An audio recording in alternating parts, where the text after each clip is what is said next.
Bonjour tout le monde et bienvenue à Balado Ludique, un podcast entièrement dédié aux jeux, plus particulièrement aux jeux de table et aux jeux de société.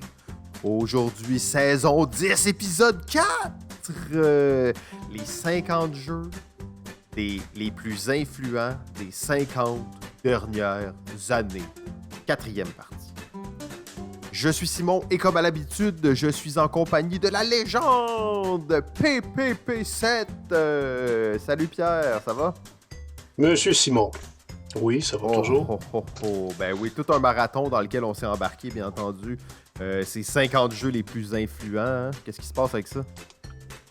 Et je pense qu'on est pas mal rendu à fond dans la galère, là, je pense. Ça fait quand même... on peut plus reculer. Non, hein? C'est quand même massif, mais il faut aller jusqu'au bout. Oui, exact. D'ailleurs, les gens sous-estiment probablement le temps de préparation demandé pour faire ces épisodes-là. Aujourd'hui, je disais, j'ai manqué un peu de temps pour me préparer. J'ai passé comme 7-8 heures pour préparer l'épisode. Fait que j'imagine même pas, Pierre, combien de temps t'as mis là-dessus. J'en ai mis effectivement un bon 6 heures aussi. Là. Mais Pierre, c'est le travail d'une vie, on le sait. Tu peux pas qualifier ça en heures. C'est le travail d'une vie pour toi. Donc, on va se lancer sans plus tarder. Hein. On veut pas faire des épisodes de 2 heures à chaque semaine. Je sais que les gens, vous ne croyez pas, mais aujourd'hui, on l'a dit, ça allait être un épisode de moins de 2 heures. Oui, comme la dernière fois, quand tu avais dit que ça durait 1h30, mais que ça même pas. Oui, exactement. Avant de se lancer, le 9 octobre prochain, j'espère que vous avez mis ça dans votre agenda, 9 octobre 2021, c'est le party de fin de saison de Balado Ludique. Beach Party. On ne sait pas exactement où ça va se passer, mais on vous le dit au prochain épisode, on vous confirme le lieu. Sinon, c'est pas mal ça. Hein? Je pense que ça fait le tour des petites annonces. On en aurait plein à dire, mais comme on n'a pas beaucoup de temps, on se lance sans plus tarder.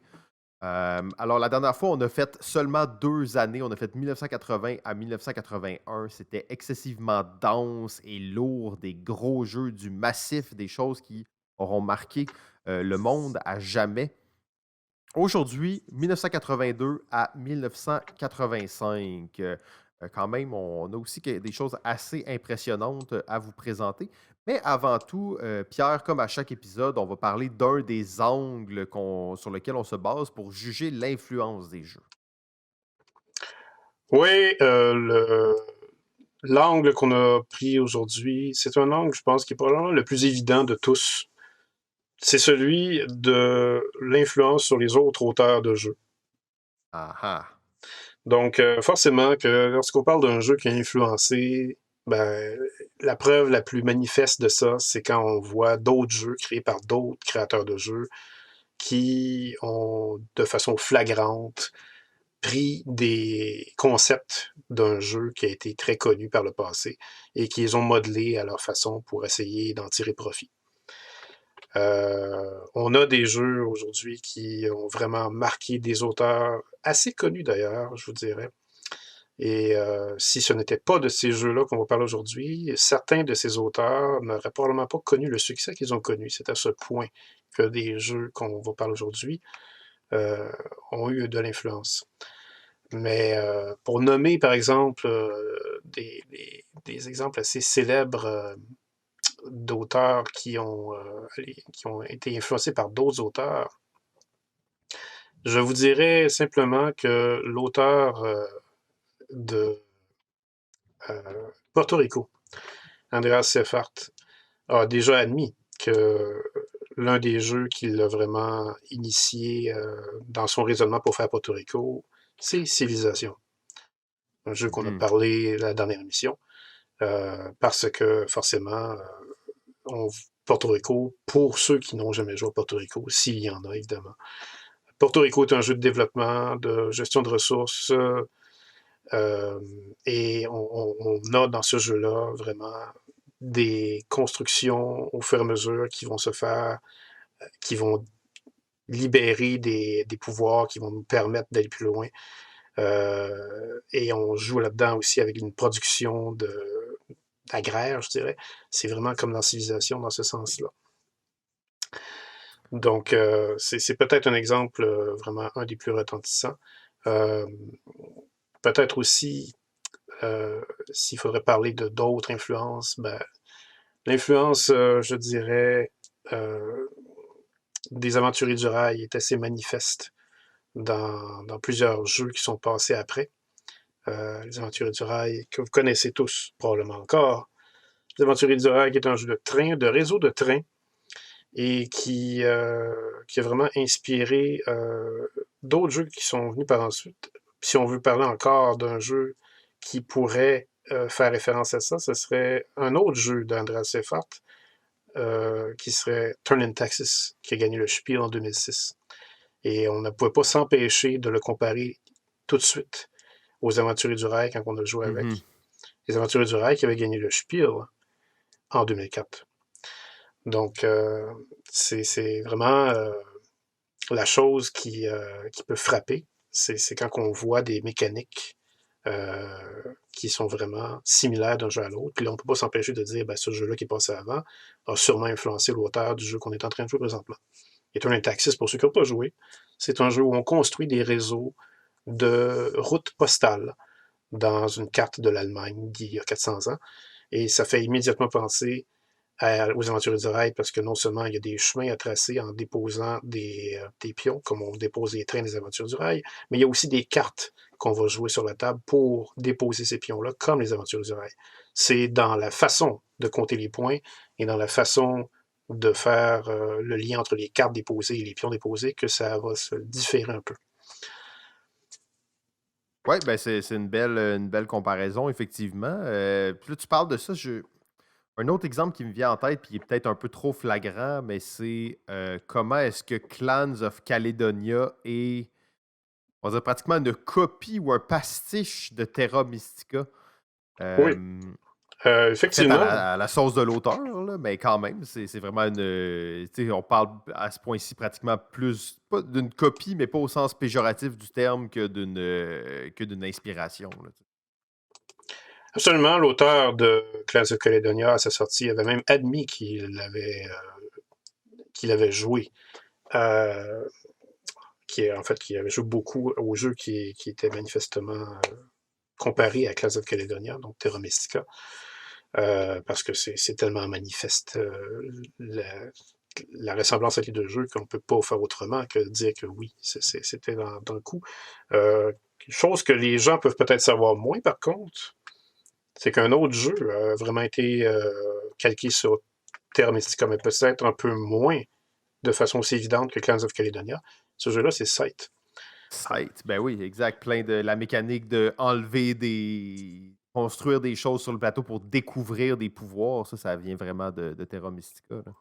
Oui, mais pas seulement ça. Je dirais aussi la façon que les hexagones vont être interactifs entre eux dans Sight va aussi faire partie de cette inspiration qu'il y avait, euh, qui a été prise dans l'interaction entre les hexagones dans Terra Mystica. Si on regarde les jeux préférés de Jamie Stegmaier, l'auteur de Sight sur Board Game Geek, il a mis un 10 sur 10 à Terra Mystica. Alors, c'est juste pour vous dire à quel point il a été frappé par le jeu. Mais là, mettons qu'on pense un peu justement à cette Hmm. logique d'inspiration et tout ça. Moi, je fais partie des gens qui pensent qu'il faut s'inspirer au maximum, mais quand même donner le crédit aux gens qui nous ont inspirés. Justement, pour pas être après accusé d'avoir volé une idée ou d'avoir comme voulu profiter du génie de quelqu'un d'autre, en fait. Je sais pas, toi, Pierre, qu'est-ce que tu penses de ça? Ouais, je pense que c'est assez légitime. C'est même, je dirais, mandatoire. Mais est-ce que tu trouves que les gens devraient moins s'inspirer ou devraient quand même continuer de s'inspirer abondamment? Ben, je pense que c'est à peu près impossible de ne pas s'inspirer quand on va être dans un processus de création.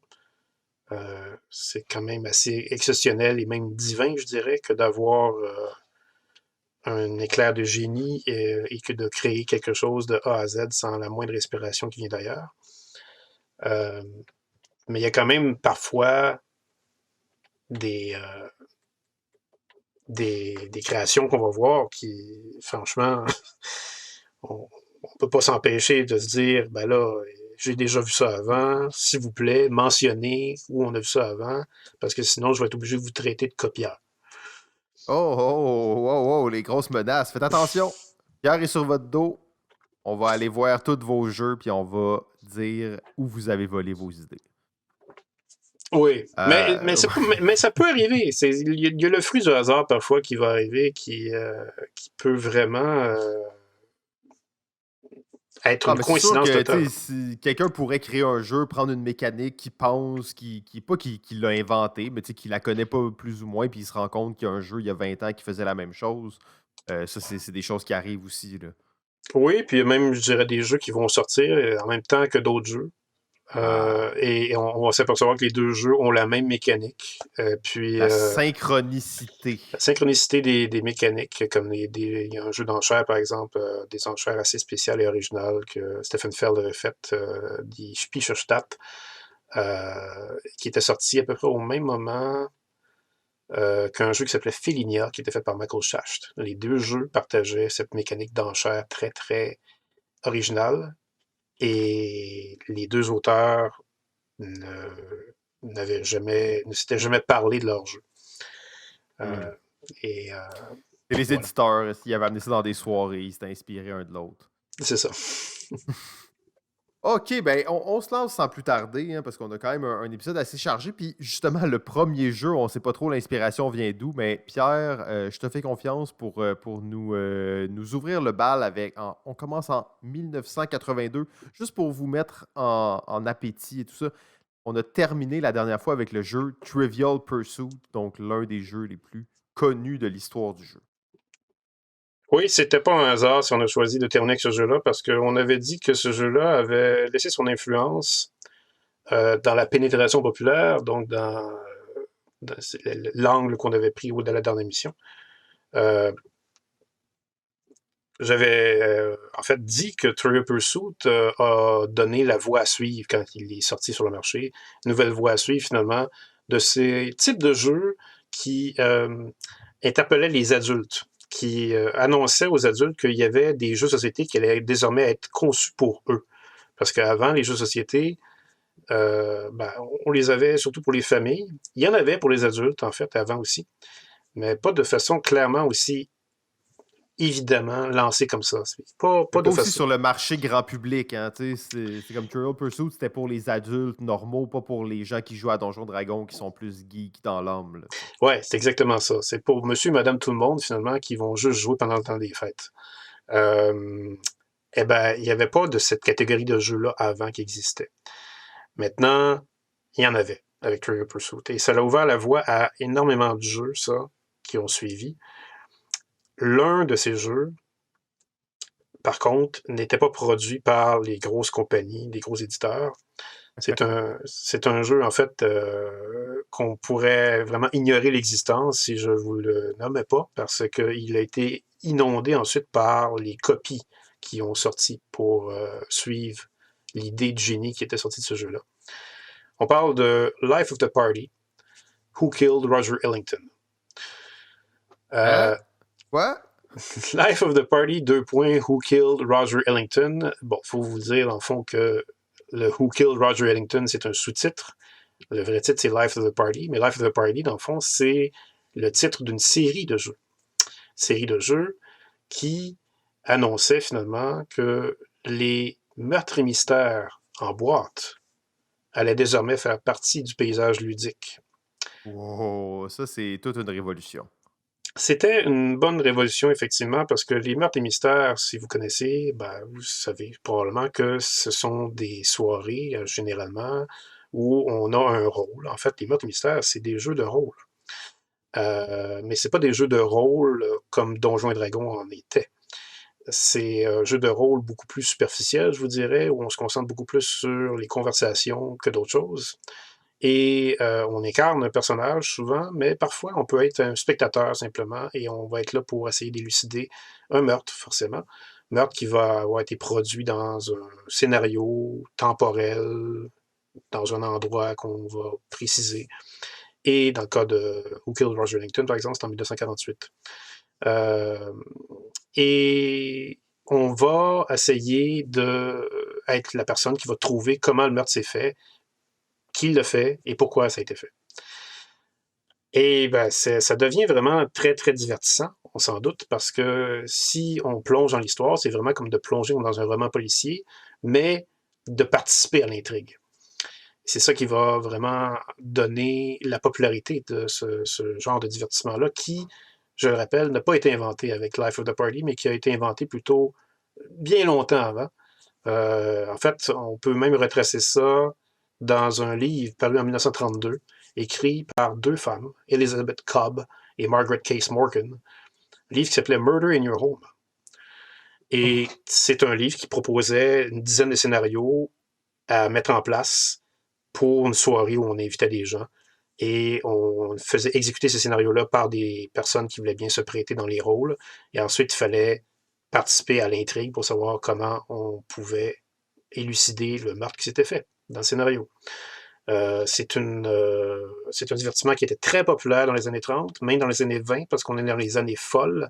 Alors, c'est les années où les personnes sont là pour s'évader, se divertir, faire des folies, finalement. C'est pour ça qu'on les appelle les années folles. C'est les années d'après la Première Guerre mondiale. Alors, les gens avaient le goût vraiment de faire tout ce qu'ils voulaient. Jusqu'aux années 30, où la crise économique est arrivée.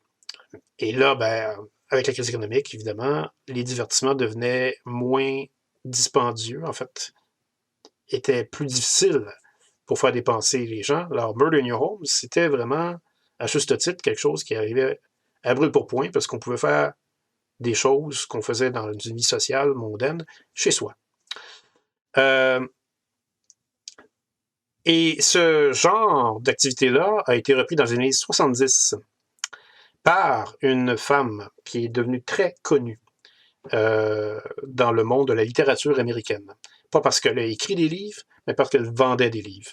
C'est la femme, en fait, qui s'appelle Dilys Wynne, qui est devenue, finalement, la première libraire à ouvrir une boutique de livres qui vendait uniquement des romans policiers. Alors, elle faisait beaucoup parler à cause de ça. Et comme elle faisait beaucoup parler à cause de ça et qu'elle était très populaire, parce que les romans policiers, ça a toujours été populaire, ben, elle a décidé de faire vivre à ses acheteurs, pour les remercier de leur fidélité, elle a décidé de leur faire vivre une véritable enquête où eux pourraient participer. C'est comme ça qu'elle a commencé à faire des week-ends de meurtre et mystère. Et c'est devenu immensément populaire. Mais ça, c'était pas en boîte, là, c'était des activités qui étaient organisées, puis c'était autre chose. Là. Oui, absolument. C'était des activités qui étaient organisées par elle-même. Elle pouvait louer un endroit, un chalet, où elle pouvait faire ça dans sa boutique, où elle pouvait fournir le lieu simplement, chargeait des prix à ses invités, et après ça, ben, elle déployait son scénario qu'elle avait imaginé ou qu'elle avait fait écrire par d'autres. Et ça devenait vraiment magique pour les gens qui participaient à ça, parce que c'était vraiment une coche de plus que de lire un livre vraiment policier. C'est devenu tellement populaire que les hôtels se sont mis de la partie ensuite. Au début des années 80, on voyait des dîners meurtres et mystères dans les hôtels qui pouvaient être organisés. Alors tout ça, cette vague-là, a inspiré M. Jamie Swice, le créateur de Life of the Party, Who Killed Roger Ellington. Mais Jamie Swice, par contre, ce qu'il faut dire, c'est que c'est un bonhomme assez normal. C'est pas du tout un amateur de jeux de société. C'était pas un gars du tout qui flairait l'argent à faire avec ça. C'est juste un gars qui s'adonnait à aimer les choses intellectuelles. Mais c'était un touche-à-tout. Et il a été aussi quelqu'un qui a été résident de Chicago pour la plupart de la vie qu'il a faite. Et il était ami aussi avec une célébrité. Une célébrité, il faut s'entendre, c'est pas une célébrité que tout le monde connaît. C'est une célébrité qui est beaucoup plus connue aux États-Unis. Un monsieur qui s'appelle Del Close, qui est décédé quand même, ça fait déjà 20 ans et plus. Del Close était un acteur, mais c'était surtout un coach d'acteurs.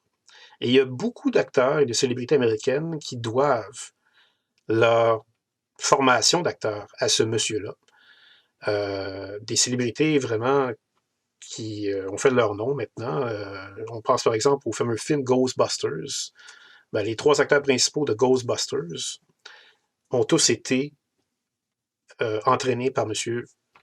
Bill Murray. Bill Murray est entraîné par Del Close. Dan Aykroyd a été entraîné par Del Close. Stephen Colbert, peut-être que vous connaissez Stephen Colbert, l'animateur de The Late Show aux États-Unis. Il a été entraîné par Del Close plutôt. Et beaucoup de personnes qui ont fait partie de Saturday Night Live ont fait partie des élèves de Del Close. Alors, c'est un monsieur qui avait vraiment ce monsieur-là, beaucoup d'intérêt pour la répartie, les jeux de rôle, l'intellect. C'est quelqu'un, en fait, qui était tout un personnage, même quand il est mort, il a voulu, pour vous montrer un peu l'envergure du personnage, il a voulu que son crâne soit préservé pour qu'il soit donné à un théâtre, le théâtre Goodman à Chicago, et que ce crâne-là soit utilisé quand il y avait des présentations de Hamlet. Au théâtre. Être ou ne pas être? Oui, il voulait que son crâne soit le crâne utilisé dans la scène de être ou ne pas être. Ça a-tu fonctionné? Il l'a-tu gardé? Ça a fonctionné à moitié. Okay. On a effectivement respecté son vœu. Il y a eu un crâne qui a été donné, mais c'était pas son crâne. On a finalement admis plus tard que c'était pas son crâne, parce qu'on a remarqué que le crâne qui avait été donné avait des dents, et on savait que M. Del Close n'avait plus de dents lorsqu'il était mort. Mais quand même. Les volontés n'auront pas été respectées. Non, pas tout à fait. Ben, à moitié, je dirais. Parce qu'on mentionne quand même que c'est lui qui est là. En fait, quand on mentionne, parce que le crâne de cette scène-là appartient à un personnage, et on mentionne quand la pièce est jouée que le personnage était joué par Del Close.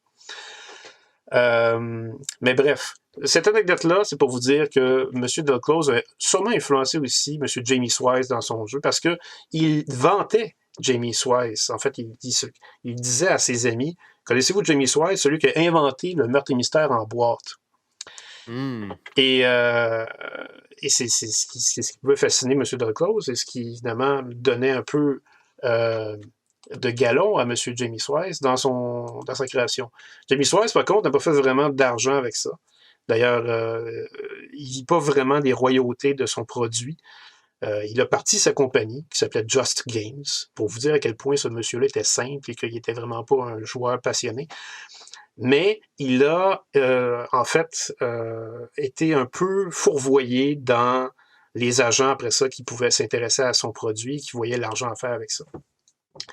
Milton Bradley a été un éditeur, d'ailleurs, qui a repris la gamme de Life of the Party, parce qu'il faut vous dire que Life of the Party, Who Killed Roger Ellington, n'était pas la première et la seule version de Meurtre et mystère en boîte de M. Swice. Il y en a eu 7 ou 8 autres après ça qui ont été produits. Et éventuellement, Milton Bradley a pris le relais pour les vendre.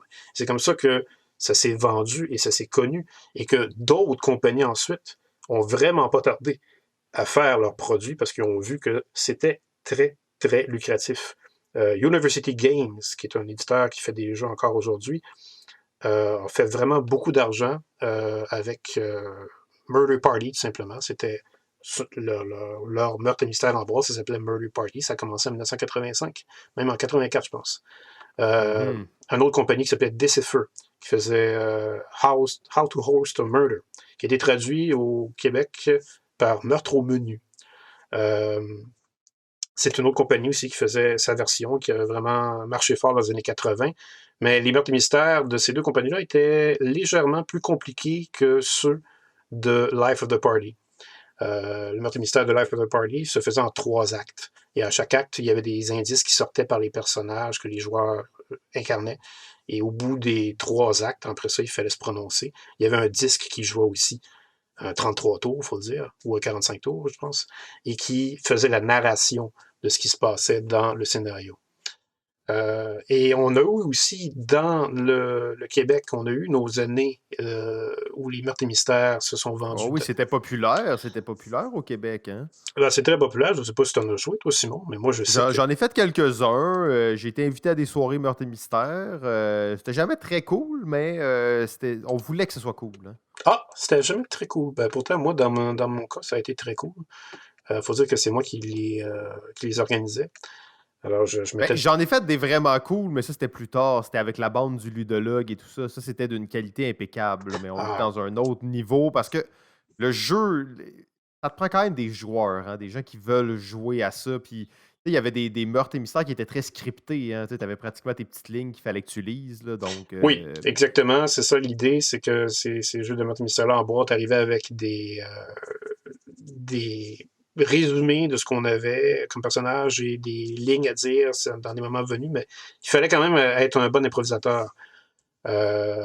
Et c'est d'ailleurs ça pourquoi, c'est pour ça que Del Close était très admiratif de Jamie Swire, c'est que Del Close était un grand amateur d'improvisation. Alors, il trouvait que c'était une opportunité parfaite pour former les gens à l'improvisation, ces jeux-là. Et au Canada, au Québec, nous, ce qui a surtout vraiment été très, très lucratif, ça a été les jeux une soirée de meurtre de Pantafa Game Corporation, qui est un éditeur torontois. Ces jeux-là ont quand même. Moi, c'est ceux que j'ai joué le plus, en fait. J'en ai fait au moins 5-6. J'en ai organisé 5-6. Et ça venait avec des dîners qu'on pouvait proposer, des menus, en plus des costumes qu'on proposait. Moi, évidemment, je mettais le paquet, donc je mettais la musique de circonstance avec l'époque et le menu de circonstance avec l'époque à 5-6 services. Vous dire les soirées mémorables que j'ai eues avec ça, c'était quand même assez mémorable. Maintenant. Mais là, mettons, là, je te pose une question là, par rapport à ça, parce que justement, je pense à la fois où j'ai fait une soirée, on va dire, moi j'appelais ça une soirée de LARP, là, tu sais, pratiquement, c'était un méga game, mais on était 10 autour de la table et ça se passait dans le guerre froide, tournoi d'échecs et tout ça. Il y avait eu un meurtre, effectivement, donc une soirée meurtre et mystère, mais très. Avec des joueurs très chevronnés, en fait, et j'en retiens l'une des expériences de jeu les plus incroyables de ma vie, en fait. Tellement immersif, tellement prenant, tu sais plus t'es qui à un certain point, puis là, t'es comme, tu parles avec quelqu'un à côté de toi au repas, puis t'es comme, est-ce que la personne est en train. En plus, moi, je connaissais personne dans ces soirées-là, fait que je trouve qu'il y a comme un intérêt à ne pas connaître les gens avec qui tu le fais, parce que tu sais jamais, est-ce que je suis en train de franchir une ligne que je devrais pas franchir, est-ce qu'il faut que je parle de ça? On est qui? Qui sommes-nous? En fait, ça remet en doute, hein, tous les concepts de l'univers comme on les connaît. Oui, c'est effectivement un bon angle d'approche. Je peux pas dire que je l'ai vécu de cette façon-là dans mon cas. Ça m'est arrivé, effectivement, d'être invité à un meurtre mystère où il y avait plusieurs personnes autour de la table que je connaissais pas, mais la plupart du temps, comme c'était moi qui les organisais, ben, j'invitais les gens. Ouais, tu connaissais tout le monde, ben Je ouais. connaissais pas mal tout le monde. C'était plutôt eux, parfois, qui pouvaient ne pas connaître certaines personnes autour. Mais je me souviens, par contre, que ces personnes-là entendaient parler. En fait, ceux qui n'étaient pas invités entendaient parler des meurtres mystères que j'organisais et par ceux qui étaient venus et espéraient à un moment donné être invités parce que, bon, ils entendaient parler en fait, des soirées luxuriantes qui étaient produites comme ça. Oh! Les soirées meurtres et mystères, des occasions idéales pour les couples échangistes. Oui, absolument. C'était pratiquement pornographique. Non, absolument pas. C'était absolument pas ça, mais c'était quand même le confort et c'était la joie et c'était surtout l'amusement à son maximum. Mais là, est-ce qu'on est dû? Parce que là, on parle de ça, tu sais, comme. Puis on dirait que ce courant-là s'est essoufflé un peu. Est-ce qu'on va voir une resurgence des jeux de meurtre et mystère? Est-ce qu'il y a comme une tendance qui se dessine à l'horizon? Ben, à vrai dire, je pense pas que la tendance serait aussi forte que celle qu'elle a été dans les années 80, parce qu'on était dans les années de la découverte. Mais je ne peux pas dire que c'est complètement mort. Je peux même dire que c'est quand même très vivant encore.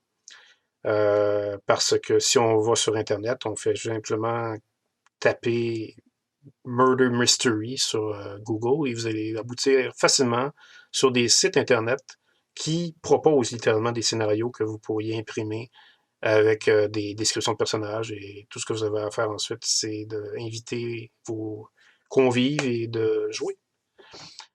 C'est aussi simple que ça. C'est pour ça, d'ailleurs, que ce concept-là a été très, très populaire. C'est que ça prend pas grand-chose pour s'amuser, mais ça exige quand même des talents d'improvisateurs et minimalement d'acteurs si vous voulez que l'ambiance soit au rendez-vous. Fait que, ben oui, tout un jeu. En fait, J'aime bien ça parce que depuis le début, là, on a fait on n'a pas fait 50 jeux, bien entendu, on en a fait une quinzaine, mais on se rend compte qu'il y a beaucoup de jeux qui ne sont pas des, on va dire ça en anglais, là, mais des board games, des jeux de société comme on peut les imaginer. C'est beaucoup des nouvelles tranches, c'est comme les jeux de figurines, les jeux de rôle, les jeux les méga wargames, les gros jeux, les jeux d'enquête. On n'est pas nécessairement dans le classique jeu de société jusqu'à maintenant, là.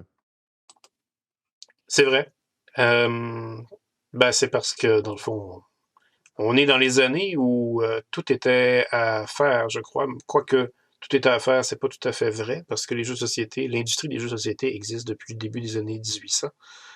Mais je crois que quand l'industrie des jeux de société est née, il fallait que ça mûrisse sur son format plateau ou son format carte avant de commencer à explorer d'autres contrées. Et les contrées nouvelles ont commencé vraiment à s'explorer à partir des années 70. Ah, le LSD a fait tellement de belles choses pour notre société. N'est-ce pas? Ben là, on va se projeter en 1983. Puis tu sais, on a parlé de jeux totalement obscurs et inconnus et on a parlé des jeux les plus connus. Là, on va parler encore une fois d'un des jeux les plus connus.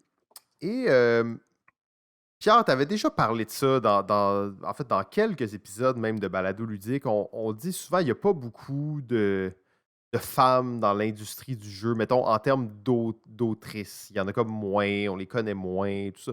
Pourtant, on se rend compte que quand tu regardes les jeux connus, populaires et tout ça, il y a tellement de femmes qui sont impliquées dans ces projets-là. On dirait juste malheureusement qu'ils n'ont pas comme la reconnaissance qu'elles devraient avoir. Absolument. Euh, ouais, c'est quand même étonnant parce qu'il y en a toujours eu, même, tu sais, tu te dis, OK, dans les années, il y a 50 ans, ben, il y en avait des femmes, puis elles faisaient des jeux qui sont encore présents et très influents, d'ailleurs. Oui. Eh ben, vas-y, continue. Oui, oui, c'est ça, excuse-moi. J'y vais sans plus tarder sur le prochain jeu, en fait, qui est, bien entendu, le jeu d'une autrice. C'est une autrice qui a, on pourrait dire que c'est une Anglaise, mais qui a grandi, qui a passé une bonne partie de sa vie en Afrique, en fait, principalement dans l'est de l'Afrique, en Tanzanie et tout ça. Euh, et c'est l'autrice Leslie Scott, qui est l'autrice du jeu Jenga. Jenga, qui d'ailleurs a été introduit au National Toys Hall of Fame en novembre dernier. Alors, c'est pas peu dire, Jenga, l'influence que ce jeu-là aura, je pense qu'on n'aura pas besoin de vous convaincre grandement de ça. D'ailleurs, Jenga, c'est le mot Jenga, c'est un peu au cœur de toute l'expérience et toute l'histoire du jeu de Jenga. C'est un mot en Swahili, donc un des multiples dialectes africains qui veut dire to build, build. Donc, c'était ça l'idée. En fait, ça, c'est un jeu que Leslie Scott jouait avec sa famille, avec son frère quand ils étaient plus jeunes. Donc, elle jouait beaucoup à ça. Et éventuellement, au point justement d'en faire un jeu commercial. Et elle voulait absolument appeler ça Jenga. Et c'était un frein, en fait, au jeu parce que ça voulait rien dire. Les gens ne comprenaient pas c'était quoi. Il y avait un investisseur avec elle qui était un ami de son frère. En fait, lui, il dit on devrait appeler ça Timber ou quelque chose de même. Mais elle tenait vraiment à appeler ça Jenga. Euh, et là, bon, je vais aller un peu dans toutes les directions, mais au final, c'est le fait qu'ils ont, qu'elle a tenu son bout, en fait, et que le jeu s'appelait Jenga, que le jeu, après quelques essais, a finalement eu un succès sur le marché. Si vous l'avez vu déjà, peut-être, cette publicité, cette fameuse publicité de Jenga qui était à la télé. Vous irez la voir sur YouTube là, si vous ne savez pas de quoi je parle. Mais c'est une pub où on voit des gens qui jouent à Jenga, puis il y a une espèce de petite musique. Et à la fin, en fait, c'est A great name with a strange name. Alors, c'était ça A l'espèce great d'accroche. game. Donc, A great game with a strange name. oui, A great game with a strange name. Donc, un bon jeu avec un nom bizarre. Alors, c'était la marque de commerce, en fait, de ce jeu-là. C'est comme ça qu'il s'est fait connaître. Bien entendu, le succès de Jenga a été retentissant par la suite. Ça s'est vendu quand même assez bien. beaucoup de rumeurs sur la création de Jenga, en fait. Même que l'autrice elle-même se faisait dire des fois: Ah oui, ça c'est un ancien jeu chinois. Les gens jouaient à ça avec des blocs de jade dans le temps. Bien entendu, ça c'était juste une rumeur. On ne sait pas trop d'où ça partait, mais c'était pas vrai non plus. Sinon, il y avait beaucoup de rumeurs qui disaient que c'était un old African game, donc un vieux un jeu africain ancestral. Par contre, l'autrice, même par la suite, elle a fait beaucoup de recherches là-dessus et au final, il s'agissait tout simplement d'un jeu qu'elle avait inventé. C'était ça l'histoire, hein, je veux dire, elle a juste inventé le jeu. Euh, Peut-être que Pierre va nous dire non, c'est pas vrai, c'est dérivé de tel jeu, mais je n'ai pas trouvé cette source qui en fait nous dit le contraire. Bien entendu, un des jeux les plus connus à ce jour. Un petit fait avant que je donne la parole à Pierre que je trouve vraiment intéressant sur le Jenga et que je n'avais jamais su. Je ne suis pas un grand fan de Jenga, là, mais c'est que tous les blocs sont différents au Jenga. Et en fait, si tous les blocs étaient égaux, ce jeu-là ne fonctionnerait tout simplement pas. C'est le fait que tous les blocs sont légèrement différents qui fait qu'on va avoir probablement une rejouabilité infinie, mais aussi des situations qui nous permettent de retirer ces blocs et de les réempiler sur le dessus. Euh, donc, c'est ça pour l'introduction de Jenga. J'aurais des points à vous reparler un peu plus sur la philosophie du jeu, mais je vais laisser Pierre peut-être peaufiner l'historique du jeu. Oui, oui, tout à fait. Tout ce que tu as dit est absolument vrai, y compris le fait que Jenga a pris son inspiration par tel jeu et tel jeu. Mais en fait, non, il n'y a pas eu d'inspiration par tel jeu et tel jeu. Jenga est vraiment une création originale. S'il faut dire à quel point c'est une création, parce que ça se limite tellement à peu de choses, Jenga, que c'était effectivement facile de tomber dans la rumeur que ce jeu-là était un jeu ancestral et que en antiquité chinoise, on pouvait y jouer. Parce que ça semble tellement euh, ça sonne tellement comme une idée qui nous fait réaliser pourquoi on n'a pas pensé à ça avant, parce que c'est tellement simple, ça s'explique en 3 règles. On enlève un bloc, puis on le pose par-dessus, puis il faut pas que ça tombe. Si ça tombe, on perd la partie. Et c'est tout. Il n'y a pas grand-chose d'autre à dire. D'ailleurs, l'annonce, la publicité que Simon vous parlait, elle résume toutes les règles juste avec Ah le oui, peu. t'apprends à jouer en regardant l'annonce. Exactement. Puis c'est le jingle de l'annonce qui vous dit c'est quoi les règles. Et c'est tout un jingle d'ailleurs, parce que je me souviens encore de cette annonce-là quand je l'avais vu. C'est un verre d'oreille, ce jingle-là. Vous l'avez entendu, ça n'arrête pas de vous traverser l'esprit ensuite. Je ne sais pas qui était l'équipe marketing en arrière de cette publicité-là, mais c'était extraordinaire. En fait, ils avaient dit que c'était un peu, pas leur dernier recours, mais ils avaient quand même investi déjà beaucoup d'argent dans Jenga, puis ça marchait pas. Ils l'amenaient dans des foires du jouet, puis comme ça pognait pas vraiment. Puis emmené quand ils étaient un peu acculés au pied du mur, ils n'ont pas eu le choix de mettre le paquet dans une publicité à la télé. Et je pense que leur pari ils ont réussi leur pari, en fait, là. Ils ont réussi très fortement, effectivement. Ils ont vu que la force de Jenga, c'était dans sa qualité d'approche instinctive.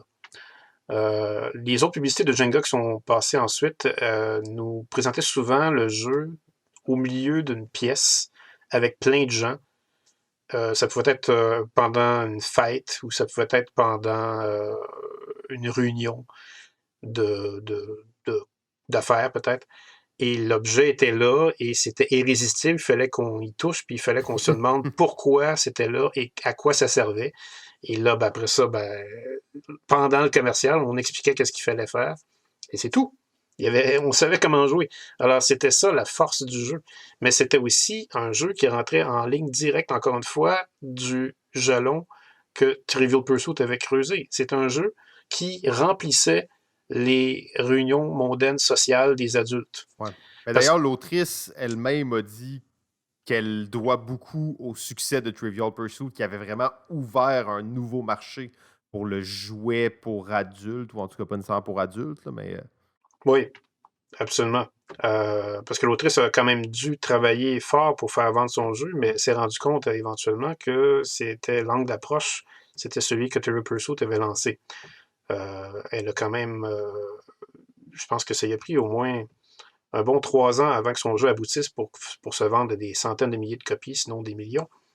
Elle était endettée d'ailleurs. Sa mère lui avait prêté jusqu'à 150 000 $ pour avoir l'argent nécessaire pour fabriquer toutes ces copies de Jenga. Et elle se sentait très mal d'ailleurs par rapport à ça. Oui, en fait, c'est plus que 150 000, c'est 238 000 $. Maintenant, ça a été éventuellement remarqué à cause de la foire du jouet de Londres en 1983, parce qu'elle produisait ses jeux à ce moment-là. Mais le jeu a vraiment commencé à se faire remarquer quand c'est Irwin, compagnie de jouets et de jeux canadienne, faut-il le souligner, qui a flairé l'argent à faire avec Jenga. Et quand Irwin l'a récupéré, ben, c'était une question de quelques années pour que Hasbro, chez qui tout le monde finit par finir finalement, que Hasbro le récupère en 86 et là le jeu allait atteindre des sommets et allait surtout influencer aussi d'autres auteurs. Dites-vous bien qu'il y a un éditeur en Allemagne qui s'appelle Zoch Spiel. Zoch Spiel, Z-O-C-H, est un éditeur qui, quand même, se fait respecter beaucoup depuis 2000, je dirais. Ça fait quand même déjà 20 ans que Zoch Spiel, en Allemagne, est un éditeur très respecté, mais il a commencé à exister en 88 avec un jeu que son fondateur, Klaus Zoch, a inventé et qui était littéralement je dirais pas une copie, mais une variation de Jenga qui s'appelait Bossack. Et ce jeu-là a été réédité et réédité et réédité ensuite. Et Zoch Spiel est devenu spécialisé dans les jeux qui étaient des variations de Jenga. Des gros bouts de bois qu'on pouvait manipuler et qu'on pouvait surtout jouer pour faire des jeux de dextérité, d'empilement ou de désempilement. Parce que Bossack était comme Jenga, mais au lieu d'enlever des blocs, on les rajoutait pour faire des structures et il ne fallait pas que ça tombe. Puis c'est des blocs vraiment de toutes sortes de formes, contrairement à Jenga où c'est seulement des rectangles mais qui sont légèrement modifiés.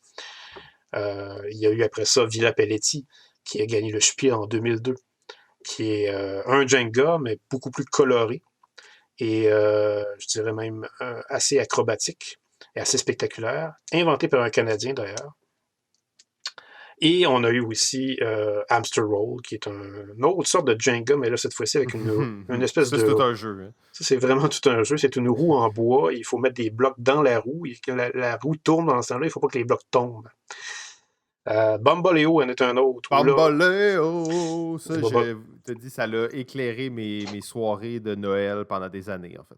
Voilà. Bamboléo, pour ceux qui ne connaissent pas, est un Jenga, mais cette fois-ci, c'est sur une plaquette, grande plaquette, comme une plaque à pizza, qui tient en équilibre sur une poutre. Et on a plein de petits morceaux de bois sur la plaquette à pizza qui sont de toutes sortes de formes et toutes sortes de poids. Et à chaque tour, il faut enlever un morceau sans que la plaquette renverse parce que les autres morceaux vont être trop pesants d'un côté de la plaquette et vont faire tomber tout le reste. Donc, vous voyez, ça, c'est juste 3 jeux que Jenga a influencé. Chez le même éditeur. Mais il y en a d'autres, il y en a une panoplie. Jenga a vraiment été le début des jeux de dextérité à morceaux de bois. Ouais, on peut penser à Junkart ou à Meeple Circus, qui sont des jeux d'empilement un peu plus récents, là, un peu plus pas plus connus, mais un peu plus récents près de nous. Là. Mais ça continue encore d'inspirer. En fait, le dernier exemple, c'est probablement le succès international de Crazy Tower de Synapse Games, en fait, qui est Jenga 2.0. C'est comme ça que ce jeu-là se vend, en fait. On peut dire ça, effectivement, oui. On peut dire ça. Oui, fait que effectivement, c'est un jeu qui aura quand même beaucoup marqué les esprits. Et il y a comme d'autres choses derrière le Jenga que je trouve un peu particulières. C'est, tu l'as dit tantôt, dans le fond, ce jeu-là, tu perds quand mettons, tu fais tomber la tour. Ouais. Fait que ça veut dire que techniquement, il y a une personne qui perd et tous les autres gagnent. Oui, effectivement. Oui. J'écoutais le TED Talk avec Leslie Scott, puis elle parlait un peu de cet aspect-là du jeu qui est pas quelque chose qu'on parle moins de Jenga, tu sais, qui est comme, mais c'est quand même un concept assez spécial, surtout pour l'époque. C'est comme, ben, fait que dans le fond, tu gagnes, tu as beaucoup de chances de gagner dans ce jeu-là, et la victoire devient pratiquement, pas qu'elle devient moins importante, mais c'est pratiquement un jeu dont on s'en fout un peu de perdre ou de gagner. Oui, tu veux pas faire tomber la tour, mais en réalité, tu veux c'est pas ça le but. Et là, elle venait à comparer, en fait, ton but à Jenga, c'est de gagner chacun de tes tours. Fait que quand c'est ton tour, la tension, elle est tellement grande. Et quand tu réussis à enlever un bloc et à le placer, c'est comme si tu gagnais la partie. Donc, c'est comme si tu faisais un but dans un sport à chaque fois. Fait que le degré d'intensité et d'excitation est très grand pour un jeu qui a l'air comme pratiquement de rien, en fait, là. Oui, mais le contraire se produit aussi. Parce que Leslie Scott aussi a déjà évoqué euh, la surprise qu'elle avait eue en regardant le phénomène de popularité de son jeu, à voir que des fois, il y a des gens qui s'attablaient pour jouer et d'autres gens venaient se rejoindre puis juste pour voir le jeu en action. Et là, ça devenait vraiment une tension qui était collective pour pas que ça tombe. Et là, pendant qu'un joueur jouait, il se faisait conseiller par d'autres personnes autour pour enlever le bon Ouais. bloc et le placer à la bonne place. Ça devenait pratiquement un jeu coopératif avant le temps. Ben, c'est ça, c'est comme les règles de victoire et de défaite sont très floues, ça ouvre la porte à un peu cette espèce de possibilité-là où les gens veulent juste pas que ça tombe. D'ailleurs, au début, elle voulait appeler ça Jenga, The Perpetual Game, donc le jeu comme perpétuel. Finalement, ça s'est juste appelé Jenga. Mais c'était ça, puis en fait, elle dit, j'ai trouvé une de ses phrases, c'est qu'à la fin, au final, c'est la gravité qui gagne chaque fois. Mais dès que c'est tombé, tu le replaces puis tu recommences. Fait que c'est comme si la victoire et la défaite dans ce jeu-là ne sont pas. C'est pas un des enjeux principaux. Et il n'y a pas beaucoup de jeux, en fait, surtout pas des jeux probablement de cette époque-là dont on peut dire la même chose. Non, en effet. C'est assez exceptionnel. Peut-être juste d'ailleurs conclure sur il appelle ça le Jenga Impossible Move. C'est quand en fait la tour repose sur un seul bloc, puis qu'on arrive à enlever le bloc assez vite, comme un peu le fameux truc du serveur là, qui est capable d'enlever la nappe sans faire tomber les assiettes, là. Ben, le Jenga Impossible Move, c'est quelque chose qui est connu au Jenga. C'est quand il reste juste un bloc en dessous, puis que tu arrives à l'enlever assez vite et que la tour retombe en place sur elle-même. Assez impressionnant à voir, mais c'est pas impossible, mais presque. Oui, Je l'ai absolument. jamais faite. Je l'ai jamais faite. Puis là, après ça, ben, on compte même plus les dérivés de Jenga. En fait, Jenga Truth or Dare, Jenga, peu importe, il y a plein de variations quasi infinies. Il y a des shows de télévision qui l'ont repris. C'est vraiment, c'est culte, là, tu sais, on peut pas aller contre, on peut pas ne pas connaître Jenga pratiquement, là. Non, absolument pas. Et c'est encore très, très populaire aujourd'hui. Ah, exact. C'est pas quelque chose qui va s'estomper. C'est un vrai classique. Et j'ai trouvé ça intéressant de voir que tous les blocs étaient différents. J'avoue que j'avais jamais pensé à ça, mais quand j'ai vu cette information-là, ça m'a comme frappé. Puis ça m'a dit, OK, il y a quand même une certaine réflexion aussi derrière qui est assez intéressante, là. Oui, oui, oui, il y a toujours quand même une stratégie en arrière de la simplicité. Ouais, d'ailleurs, elle résume ce jeu-là. Elle dit, tu sais, il y a une certaine complexité. En fait, même qu'elle dit, là, je ne sais pas si on peut se fier là-dessus tant que ça, mais que ce jeu-là aurait une complexité plus grande que celle des échecs. Bon, c'est très débattable, Ouais. mais il y a. C'est ça, c'est très débattable. Mais il y a quand même réellement une complexité réelle autour de ce jeu-là si tu veux le jouer de façon très technique. Et elle finalisait son truc en parlant de Simplexity. Donc, une simplicité complexe. Ce qui faisait un peu l'espèce d'aura de succès autour de Jenga. Une simplicité complexe. Donc, je pense que ça résume bien un peu le jeu en tant que tel. Mhm. On va se projeter maintenant en 1983. Ben, on était déjà en 1983, en fait. Donc, les trois prochains jeux, Jenga, on était en 1983. Et on va se projeter en 1983 sur quelque chose qui je sais pas, encore à ce jour, est totalement culte. On parlait de Jenga, mais là, on va aller dans le très hobby gamer, en fait. Euh, pouvez vous imaginer qu'on va parler des cartes Magic éventuellement, là, mais là, on est pratiquement dans le même ordre de grandeur que ça. Et je vais avoir de la misère à résumer tout ça aussi bien que toi, Pierre. Donc, n'hésite pas à intervenir là, à tout moment parce qu'on s'attaque à quelque chose de gros dont, encore une fois, on pourrait faire une saison complète sur la chose. Il s'agit de Warhammer. Warhammer de, on va dire, Game Workshop. Mais on va reculer un peu dans le temps avant de se lancer directement dans Warhammer, juste pour comprendre un peu l'époque dans laquelle on est. Je vous rappelle, Donjons et Dragons est sorti il y a moins de 10 ans. On est vraiment dans la mouvance de tout ce hobby gaming qui s'organise. Oui, il y a d'un côté tous les jeux grand public, plus pour adultes qui font leur apparition, mais on a tout pourrait dire l'underground qui se prépare et s'installe. Et cette communauté-là, elle est principalement alimentée par des magazines de jeux. On a parlé d'ailleurs de General, d'Avalon Hill, donc qui était un magazine de Wargame. Mais tout ce hobby gaming-là vit et s'informe au rythme des magazines qui sortent.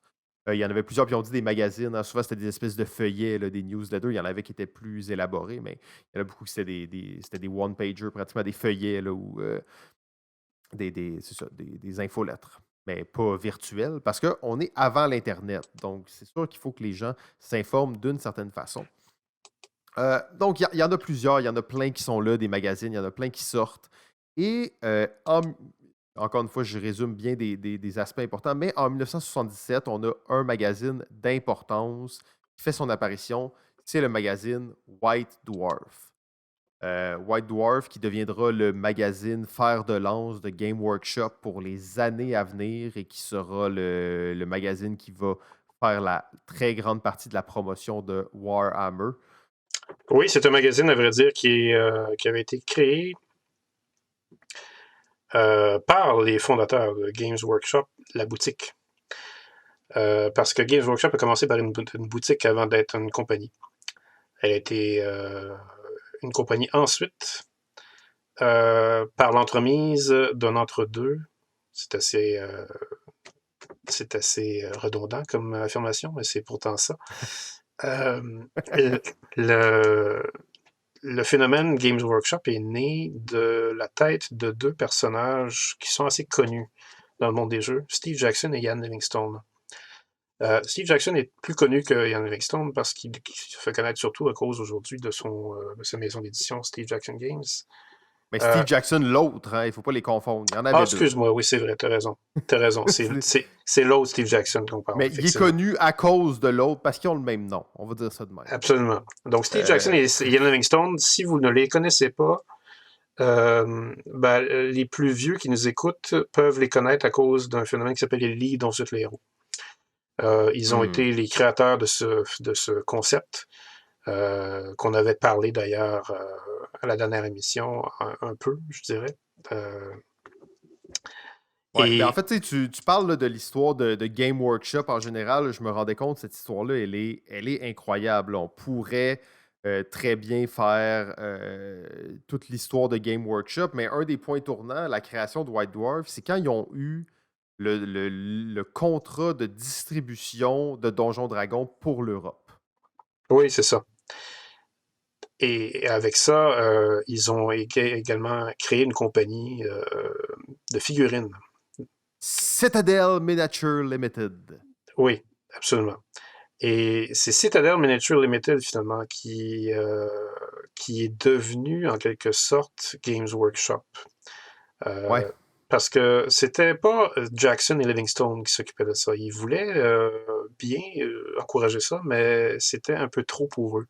Ils ont confié ça plutôt à un type qui s'appelle Brian Ansell. Et c'est Brian Ansell, finalement, qui est devenu le fondateur de Games Workshop. Et eux, ils faisaient des figurines principalement pour les jeux de rôle, en fait, principalement pour Donjons Dragons. C'était ça leur truc. Ils faisaient d'autres figurines, mais ils faisaient des figurines principalement pour Donjons Dragons. Oui, absolument. Et à force pour n'importe quel jeu de rôle en général, parce qu'ils n'associaient pas nécessairement leurs figurines à Donjons Dragons, mais ils savaient très bien qu'il y avait beaucoup de joueurs de Donjons Dragons pour ça. Mais ils se sont dit, Ansel, en fait, avait une vision quand même assez novatrice Il s'est dit, on fait tellement de figurines, pourquoi on ne ferait pas un jeu qui utilise nos figurines? Quelle bonne idée de génie. C'est là, en fait, qu'en 1982, il y a un gars qui était déterminant pour l'histoire de Warhammer qui s'appelle Rick Priestley. Oui, Commençait à travailler pour Citadel Miniature. D'ailleurs, c'était lui qui était en charge de développer ces figurines médiévales fantastiques, en fait. Puis là, il en faisait beaucoup. Et effectivement, comme tu l'as bien dit, Pierre, il y avait l'idée de mousser la vente de ces figurines-là. C'est de là que naît la première édition de Warhammer, de Mass Combat Fantasy Role-Playing Game. oui.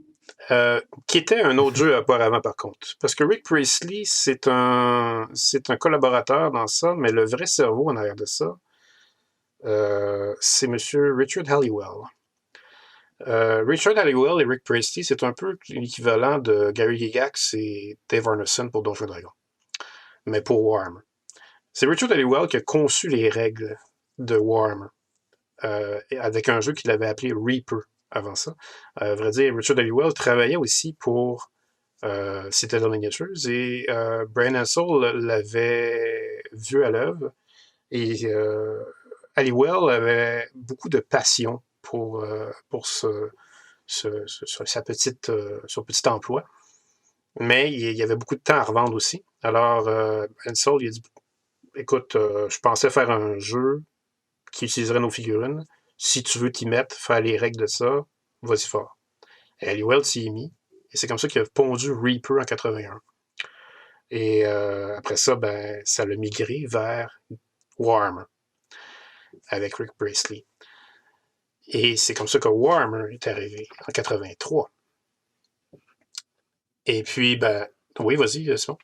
Oh non, non, ben, je voulais revenir sur le nom du jeu, en fait, qui est The Mass Combat Fantasy Role-Playing Game.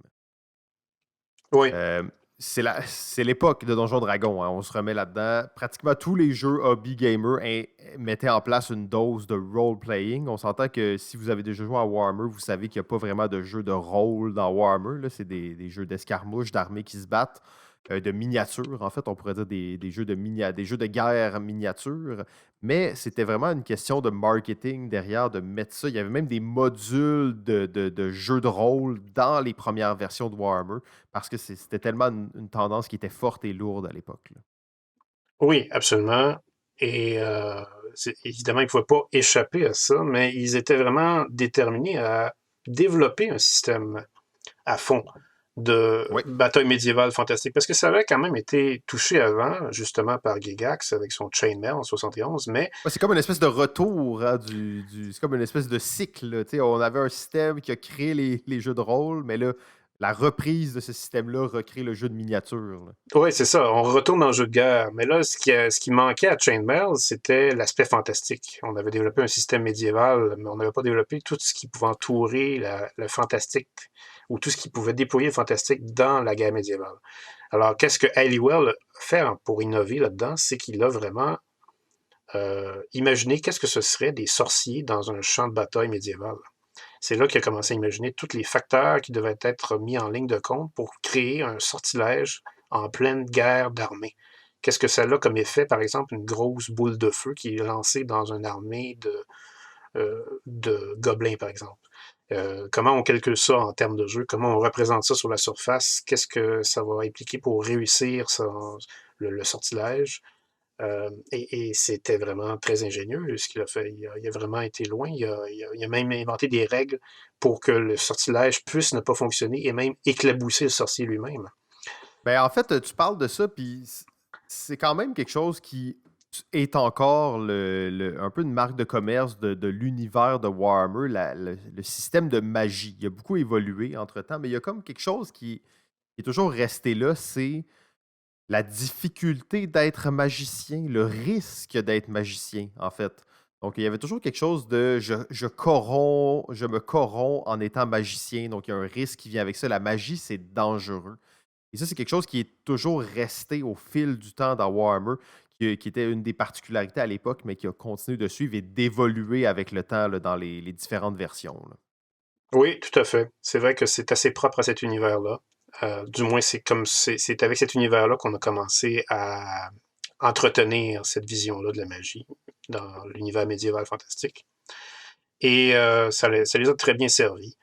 Euh, je pense pas qu'on a besoin de vous expliquer à quel point Warhammer était influençable, mais si vraiment il faut vous donner un exemple, euh, vous pouvez aller sur Board Game Geek et vous pouvez faire une recherche avancée. Et quand vous êtes dans le mode recherche avancée dans Board Game Geek, vous pourriez aller dans un onglet qui s'appelle catégorie. Il va y avoir des cases à cocher. Cochez la case fantasy, miniature et wargame. Et ensuite, regardez le nombre de résultats que ça va vous donner. Vous allez voir que vous avez à peu près 1500 jeux qui vont vous apparaître. C'est ça, l'héritage de Warhammer. Mais tu sais, tu parles de ça, puis tu sais, Game Workshop, on s'entend qu'à un certain point, d'ailleurs, ils ont comme fait le choix marketing de pratiquement juste travailler sur la franchise Warhammer. Bien entendu, il y a aussi Warhammer 40 000 hein, qui est comme là-dedans, qui est pratiquement, en fait, qui est plus gros que Warhammer, mais qui est vraiment directement issu là, de Warhammer. Et c'est une franchise, une série de magasins à travers le monde qui n'aura survécu que sur ce simple courant de jeux de miniatures de guerre, en fait. Là. Elle aura lancé une industrie complète qui existe encore de nos jours et qui est excessivement massive et lucrative. Oh, et puis ils entretiennent énormément cet aspect lucratif. Ils ne sont pas du tout lésinants chez Games Workshop pour faire payer leurs consommateurs, autant en temps passé à jouer qu'en argent dépensé. Les amateurs de ces jeux-là qui nous écoutent savent très très bien de quoi on parle. Oui, d'ailleurs, ben, ils sont aussi un peu au cœur de certains scandales en ce moment. Là. Ce ne sera pas le but de l'épisode, mais ils ont des problèmes avec des gens qui font des 3D prints de leurs miniatures. Il y a Oui, des gens qui font des vidéos ou qui essayent de présenter Game Workshop sous certains angles et ils se font comme poursuivre, fermer leur chaîne YouTube et toutes ces choses-là. Donc, c'est quand même une compagnie qui tient très fermement sa communauté, un petit peu trop, au dire de certains. D'ailleurs, on va peut-être se faire. Peut-être que c'est la fin de Balado Ludique à cause qu'on vient de dire ça. Je ne sais pas. On vérifiera ça dans quelques années. Mais peut-être. ce que je trouve fascinant de ça, c'est qu'à la base, là, Warhammer, là, qu'on parle, là, c'est rendu un des empires les plus grands du jeu. Là. Ça a commencé avec une petite boîte blanche qui avait une seule image en couleur dessus et trois petits livres à l'intérieur. C'était ça, Warhammer, quand c'est sorti en 1983. Trois petits livres, je pense que c'était les combats, les classes, puis je sais pas trop quoi, mais c'était très, très flou et très, je pourrais dire, très artisanal. Hein. On était à une époque où c'était deux gars dans leur sous-sol, trois gars qui faisaient ça. C'était pas, on n'est pas comme le jeu comme on le connaît maintenant. Il y avait beaucoup de flou à l'intérieur de ces règles-là. D'ailleurs, la deuxième édition de Warhammer est sortie seulement une année plus tard. Parce que là, ils recevaient trop de messages de gens qui leur posaient des questions sur comment est-ce que ça fonctionnait, puis comment est-ce qu'on devait gérer telle chose, telle chose. Ils se rendaient compte qu'il y avait plein de règles qui n'étaient pas présentes dans leur matériel, en fait. Là. Oui, absolument. C'est vraiment à partir de la troisième édition que le jeu a décollé en 87. Et ce qui a été très ingénieux avec cette troisième édition, et encore une fois, ça venait de M. Halliwell, c'est qu'ils ont fait un supplément avec la troisième édition qu'ils ont appelé Ravening Hordes. Ah Ravening ouais, je Hordes. m'excuse, Pierre, je veux pas te contredire, mais je dois te dire que ça, c'est dans la deuxième édition que la première édition de Ravening Hordes est sortie, et c'était à ce moment probablement le document le plus important qu'ils auront sorti. Ce qui aura fait une de leurs différences ultimes, c'est en fait la liste des factions. On va appeler ça comme ça. Là. Ça s'appelait The Official Warhammer Battle Army List. Et avant ce document-là, en fait, ton armée, ça pouvait être n'importe quoi. Mais là, après ça, ils ont créé on va appeler ça des factions, en fait. Donc, il y avait des groupes, des armées différentes qui avaient certaines synergies entre elles. Et ce guide-là a été raffiné de plus en plus. En fait, je te dis la deuxième édition. En réalité, c'est comme sorti en supplément à la deuxième édition, mais avant la troisième. Mais c'est un guide qui a été refait plusieurs fois par la suite. Et c'est ça qui a différencié beaucoup Warhammer de ses compétiteurs aussi. C'est possible. Écoute, oui, t'as bien raison, effectivement. C'est confondant parce que le Raining Horse est sorti de la même année que la troisième édition. Ah Mais oui, mais ça se peut très bien, en fait, par exemple, parce que je sais qu'il sortait beaucoup de versions, puis il travaillait fort sur justement, comme on disait, les magazines et tout ça. Il voulait sortir beaucoup de contenu pour ce jeu-là. oui. Mais bref, l'univers de Warhammer, comme l'univers de Donjons Dragons, on pourrait facilement passer l'émission à tout dire, qu'est-ce qui a été fait. On pourrait quand même se contenter, en terminant, de dire que M. Halliwell est décédé cette année, c'est-à-dire l'année où on enregistre cette émission présentement, 2021. Il est décédé au mois de mai 2021. Et on ne sait pas vraiment qu'est-ce qui a créé son décès. On n'a vraiment jamais révélé ça. On sait par contre qu'il n'a pas vraiment vécu une fin de vie facile. Par des poursuites judiciaires, par la saisie de sa maison. Pas parce qu'il était criminel, mais il y a eu des démêlés judiciaires avec la Thaïlande. Parce qu'il s'est ramassé là-bas. On sait pourquoi. On sait pas vraiment pourquoi, mais bon, bref.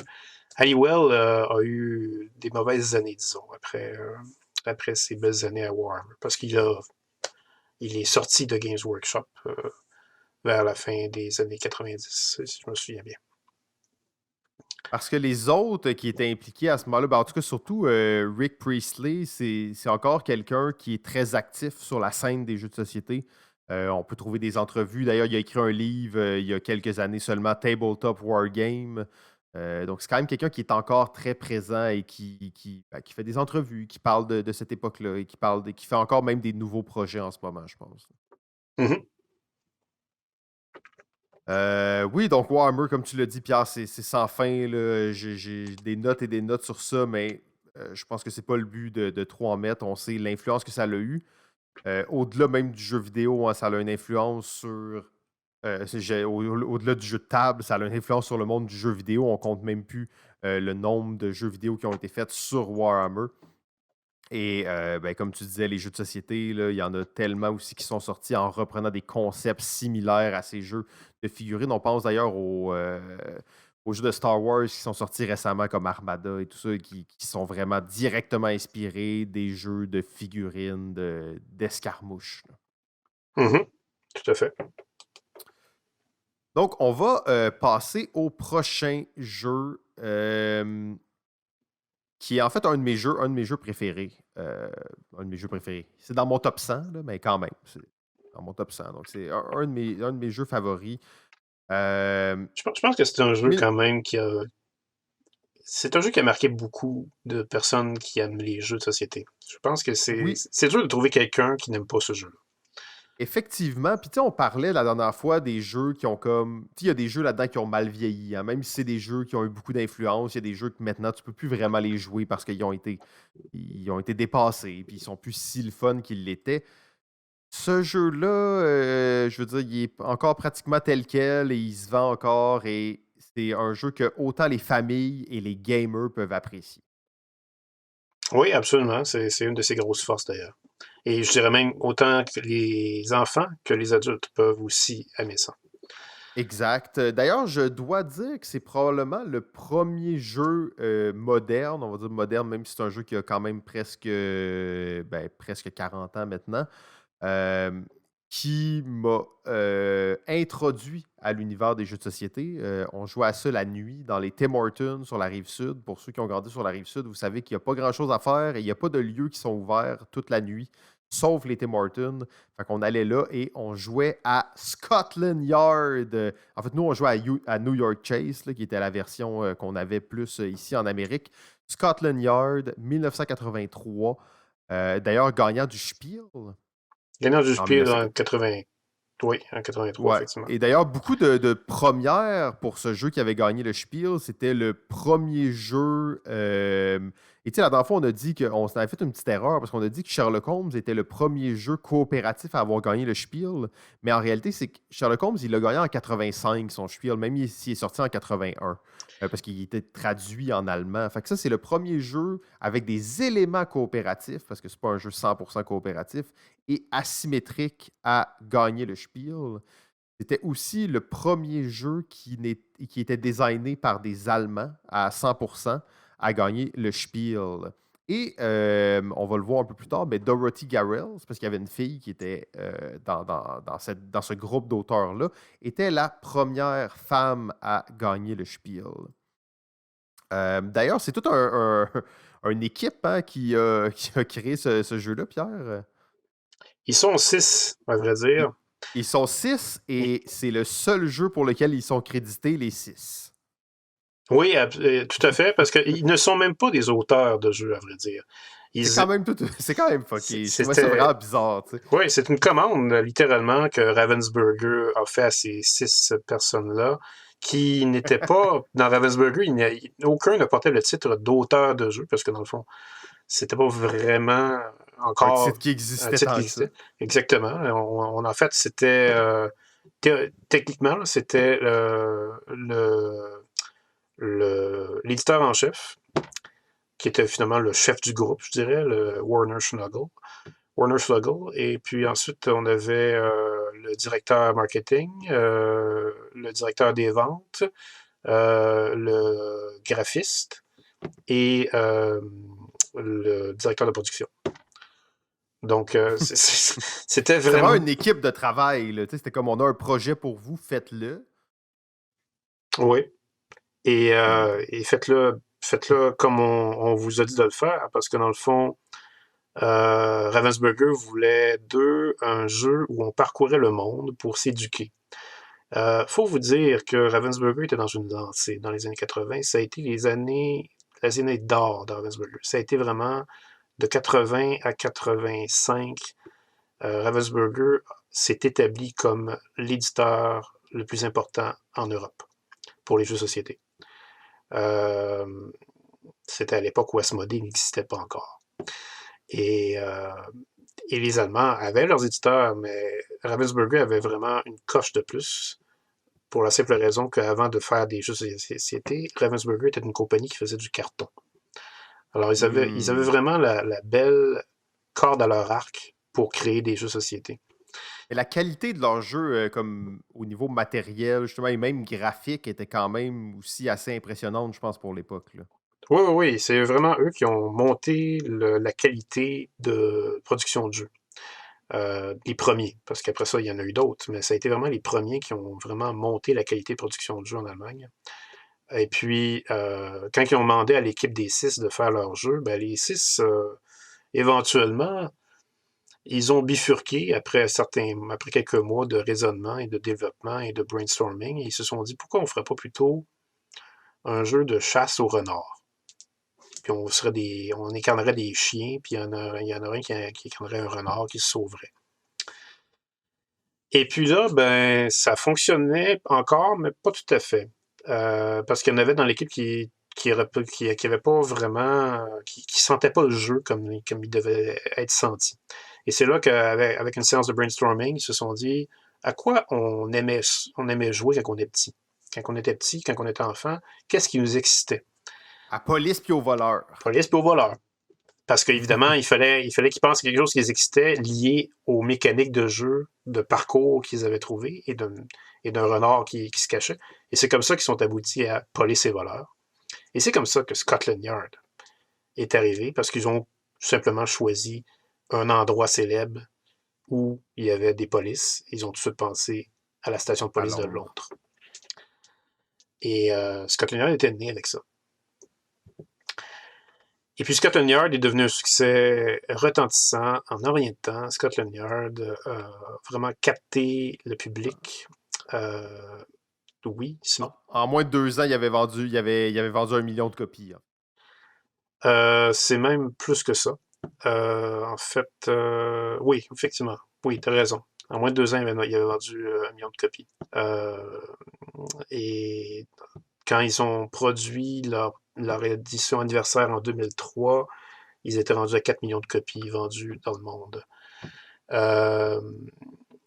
C'est un jeu vraiment qui a capté beaucoup l'imaginaire et beaucoup les joueurs, simplement pour les qualités que Simon a évoquées au commencement quand il a présenté le jeu. Parce que c'est vraiment un jeu qui ressemblait à rien d'autre. Et même maintenant, c'est comme très dur de trouver un jeu qui qui ressemblent. Oui, il y en a quelques-uns qui ressemblent, mais ils ressemblent très, très facilement à celui-là. Mais il n'y a pas beaucoup de jeux là, qui se sont lancés dans cette table. C'est un jeu unique qui a encore sa place dans la ludothèque des gens à la maison, là.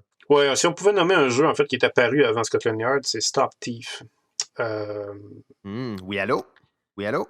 ouais, Stop Thief qui était un jeu un peu comme Scotland Yard où on fait des policiers qui vont chercher des voleurs, mais là, on a un appareil électronique qui vont nous émettre des bruits de fenêtres cassées ou de pas qui vont se faire entendre pour nous indiquer où sur le plateau le voleur pourrait se situer. Mais la grosse différence entre Stop Thief et Scotland Yard, c'est que Stop Thief était un jeu compétitif et américain aussi, où les coups pendables étaient très permis avec des cartes qu'on pouvait jouer sur les autres joueurs pour les ralentir.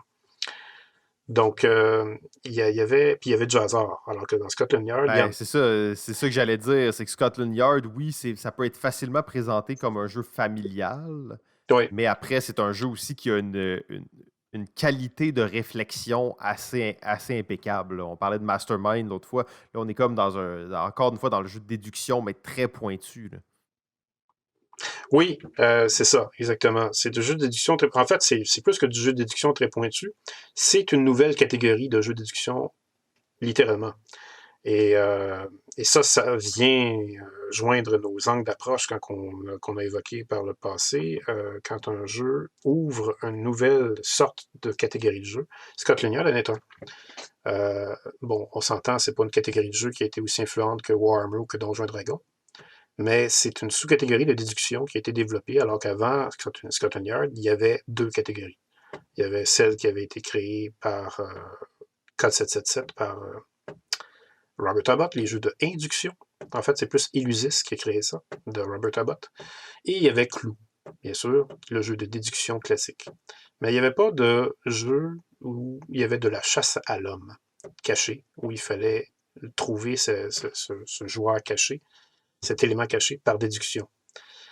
Euh, et Scott Junior a vraiment commencé une tradition parce qu'il y a vraiment... Bon, il n'y en a pas eu plein de jeux après ça, mais il y en a eu quand même. Et ils n'ont pas tardé à venir.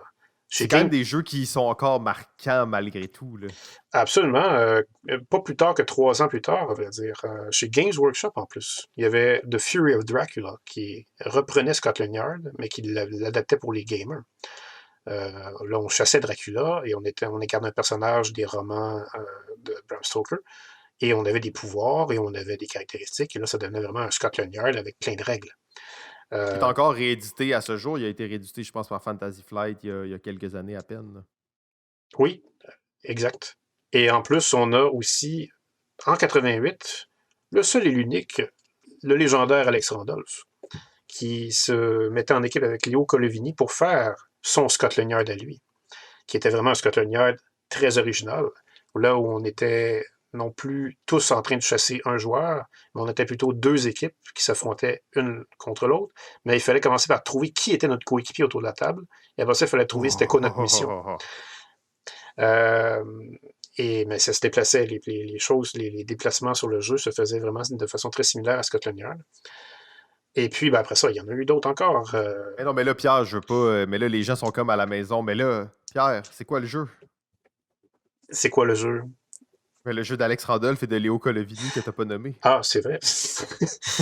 Les euh, gens sont comme, moi, je veux jouer à ce jeu-là, mais je peux pas. c'est Incognito. Ça a été aussi traduit par Intrigue à Venise.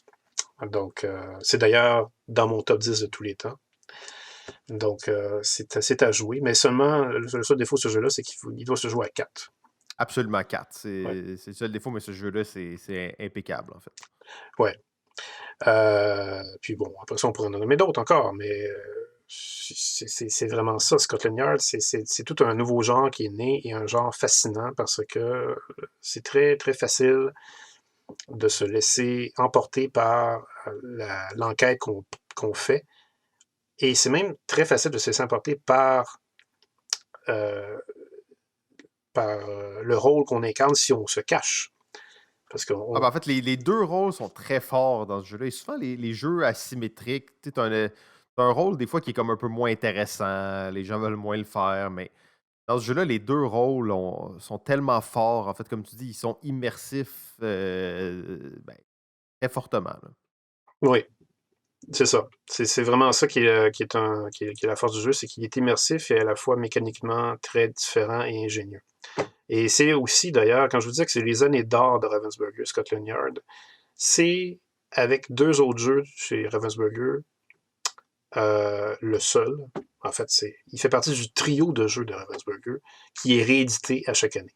Ravensburger a fait des milliers de jeux, mais il y en a seulement 3 qui s'entête à rééditer à chaque année parce qu'il sait que ces 3-là vont toujours se vendre. Et ces 3 jeux-là ont été produits de 80 à 85. Il s'agit en fait de Scotland Yard, mais il y a aussi Labyrinthe, et le premier de tous, un jeu d'Alex Randolph, évidemment, c'était le Spiel 81, La forêt enchantée.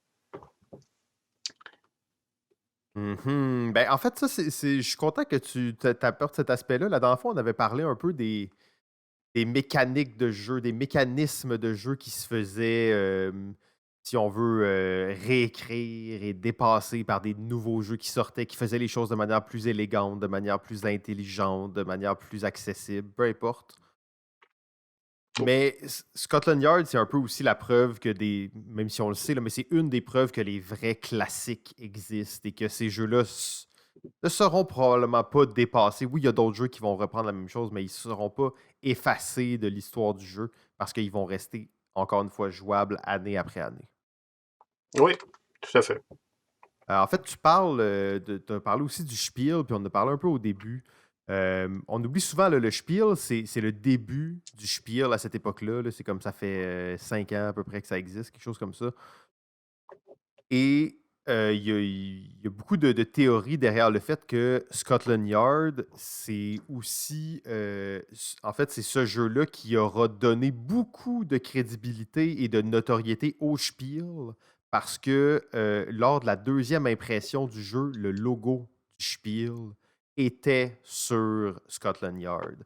Et donc, on oublie que le Spiel, au début, c'était un prix, on ne va pas dire un prix obscur, mais c'était pas nécessairement le prix le plus connu là, en 1983, un prix allemand. Mais ce jeu-là aura vraiment donné de la notoriété au prix. Bien entendu, le prix s'est bâti avec les années, mais un des premiers jeux qui aura permis au Spiel de se démarquer, en fait. Là.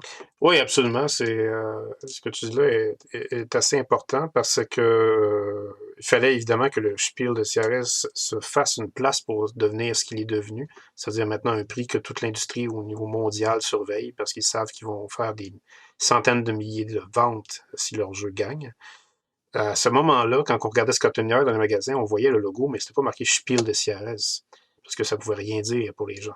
C'était plutôt écrit prix du meilleur jeu en Europe sur le symbole du Spiel des Jahres. Oh, intéressant. Intéressant. Et puis, ben, évidemment, c'est vrai, ça a contribué à faire connaître le Spiel. Ben, évidemment. Que dire de plus? Que dire de plus, Pierre? Oui, sinon que le temps passe et qu'il nous reste encore 2 autres jeux. Mais en tout cas, je pense que ça fait le tour de ce jeu-là. Effectivement, il n'y a pas non plus tant de.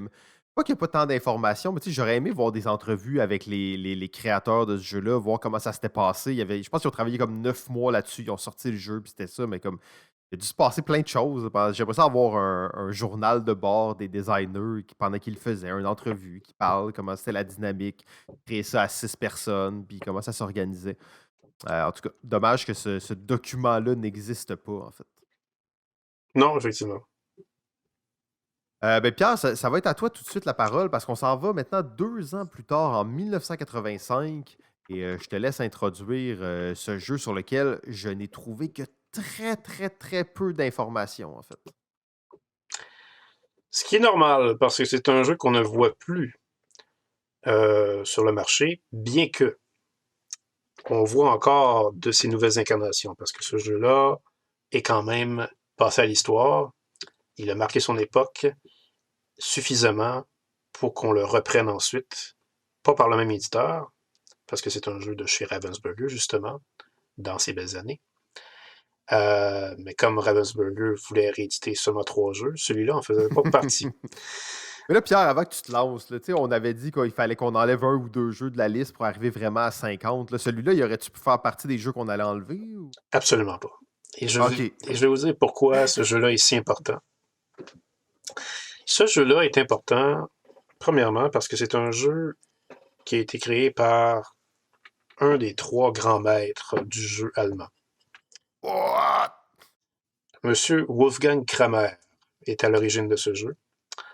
Et ce jeu-là s'appelle Wildlife Adventure. Wildlife Adventure, on peut aussi le connaître sous le nom de Grand Safari en français.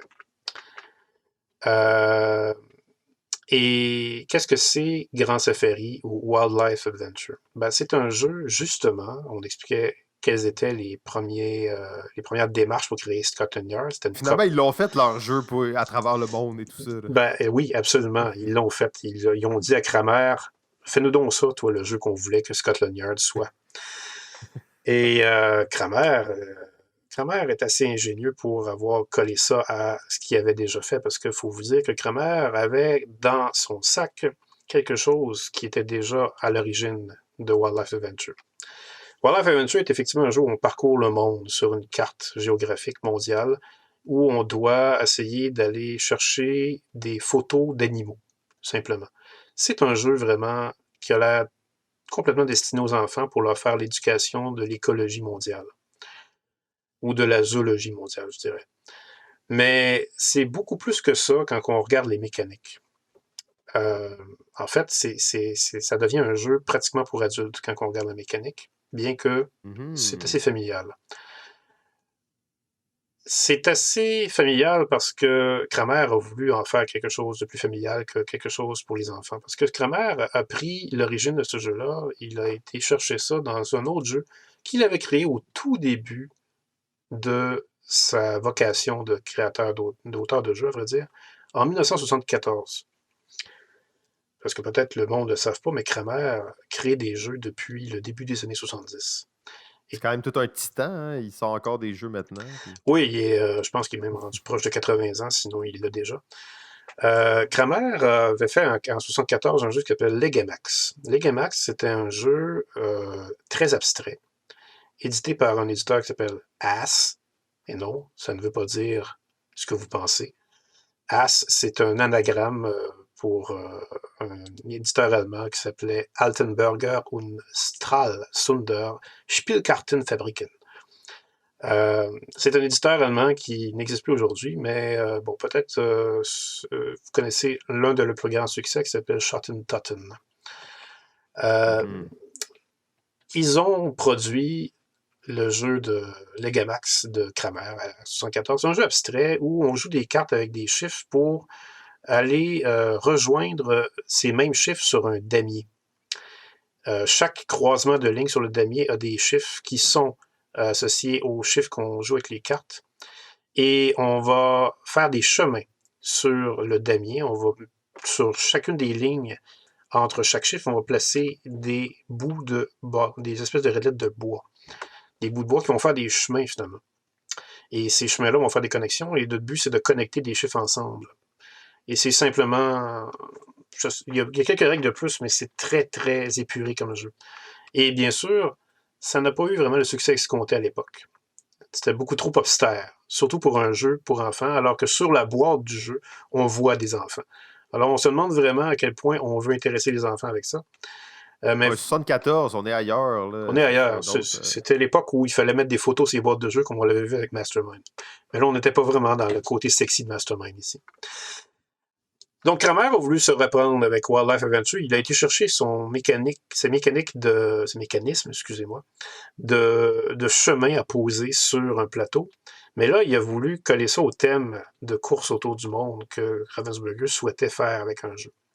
Et ça fonctionnait à merveille, parce que là, il a inventé d'autres règles avec ça qui permettaient vraiment d'enrichir le phénomène. Là, il n'y avait pas seulement une sorte de couleur, parce que dans Legamax, il y a seulement une couleur de bâton. Fait que le but, c'est de réunir des bâtons avec les bâtons de la même couleur pour tout le monde.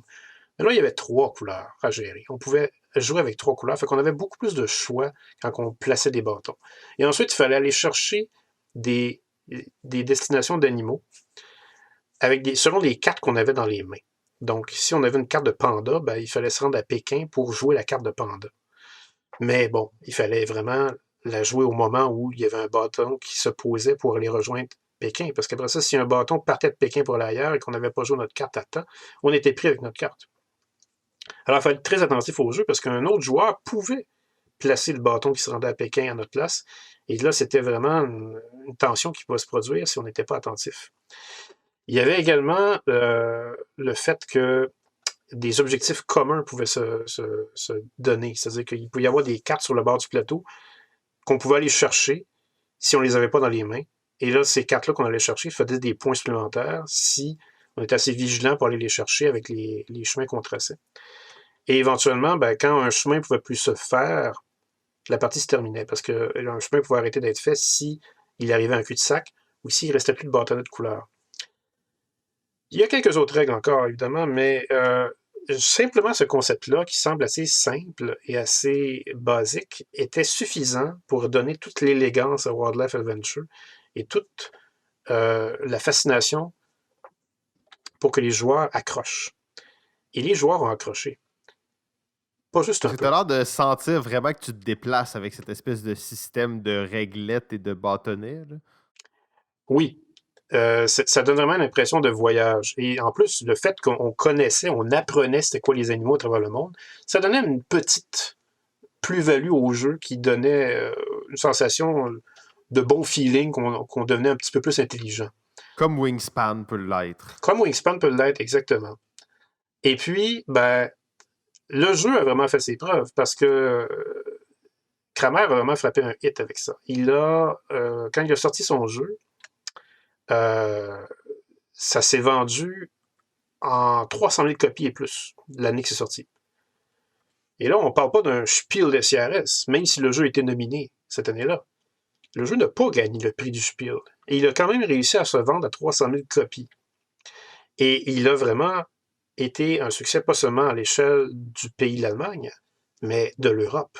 Parce qu'il a gagné le prix du jouet en France cette année-là aussi. Il a gagné également le SNR Quill. Le SNR FEDER, excusez-moi. SNR FEDER, c'est en fait le SN Quill, c'est-à-dire le prix du jeu avec les meilleures règles, les règles les mieux écrites. Et ça donne beaucoup de galons, finalement, à un éditeur, parce que ça peut permettre, finalement, de donner la crédibilité à la qualité du jeu.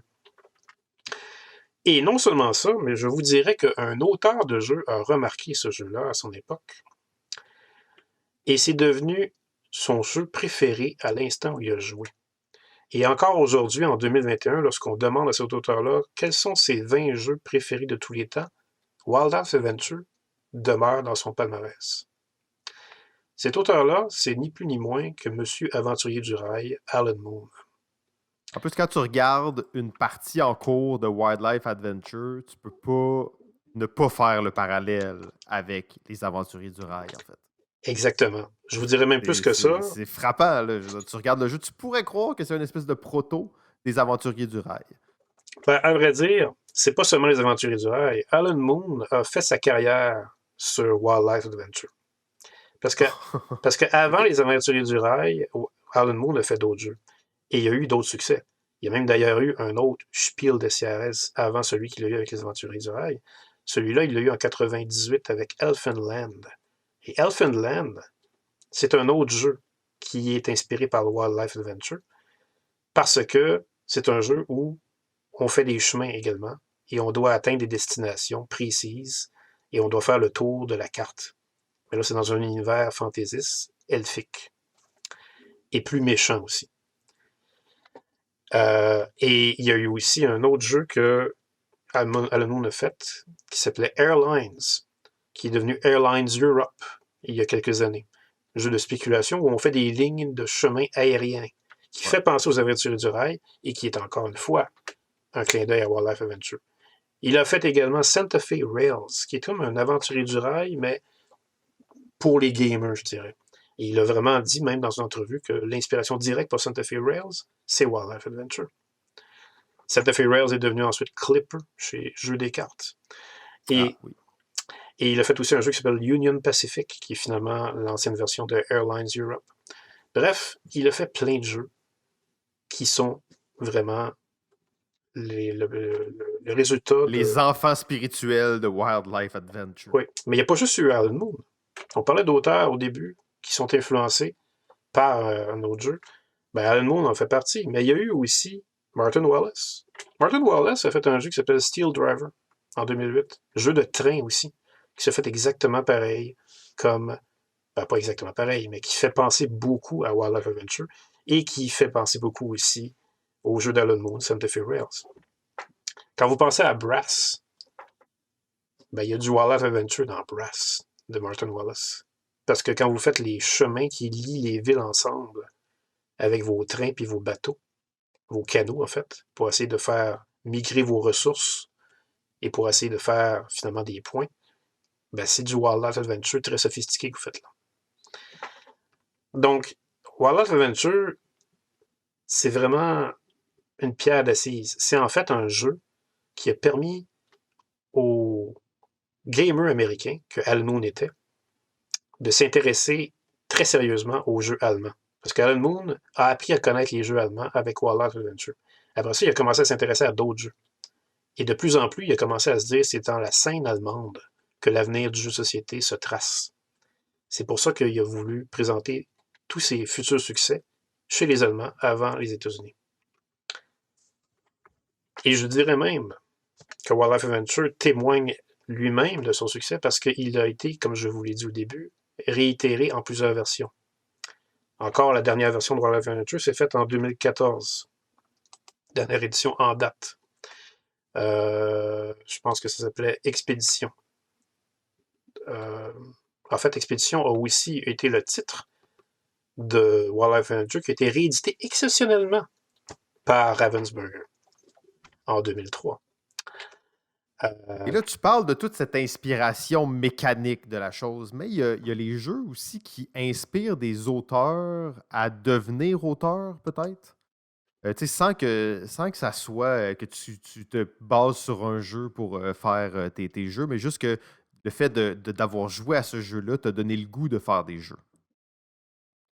Oui, Et oui, forcément, ça peut être un autre genre d'inspiration, d'influence.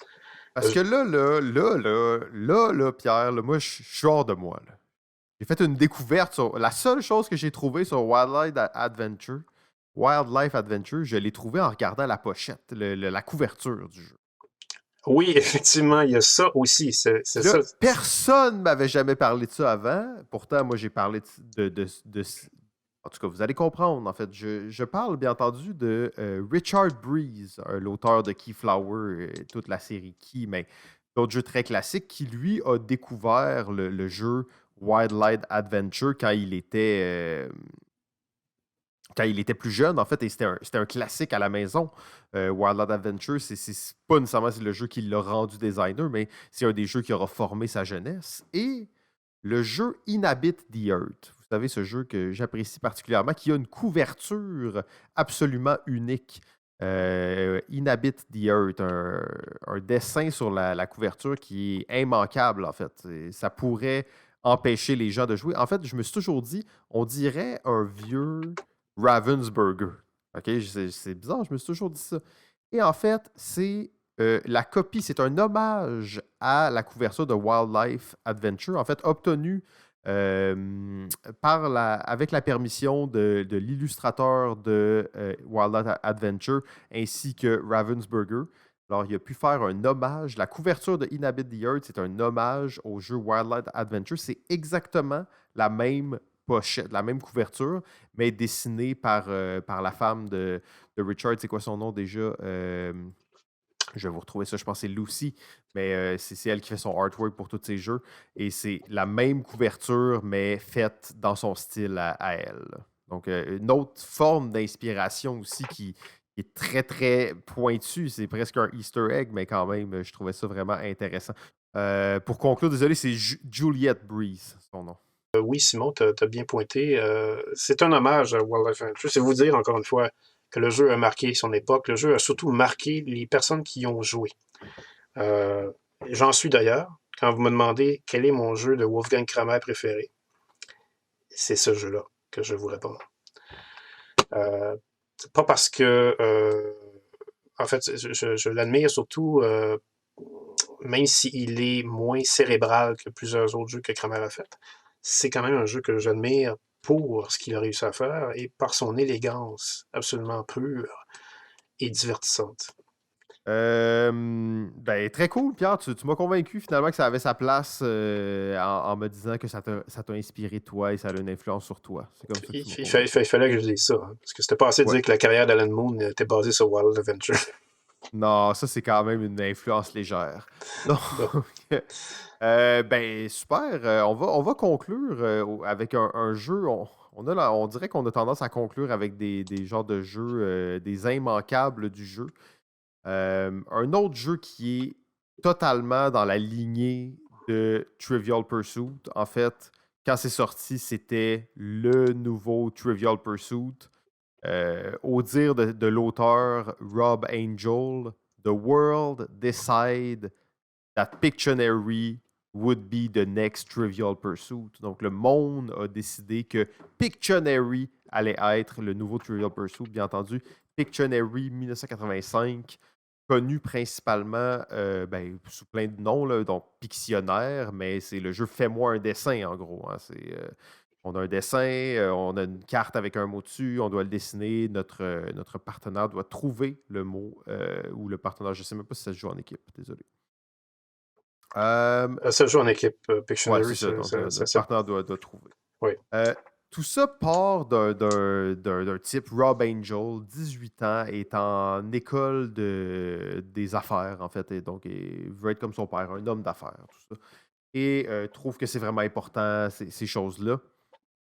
Veut s'investir. Et finalement, bon, son père perd son emploi. Il se retrouve à devoir choisir est-ce qu'il veut continuer là-dedans ou non. Finalement, il décide de continuer là-dedans et emprunte 2000 $ à son oncle pour continuer l'école des affaires. Ça a l'air d'une anecdote un peu champ gauche, mais vous allez voir que ça va revenir un peu plus tard.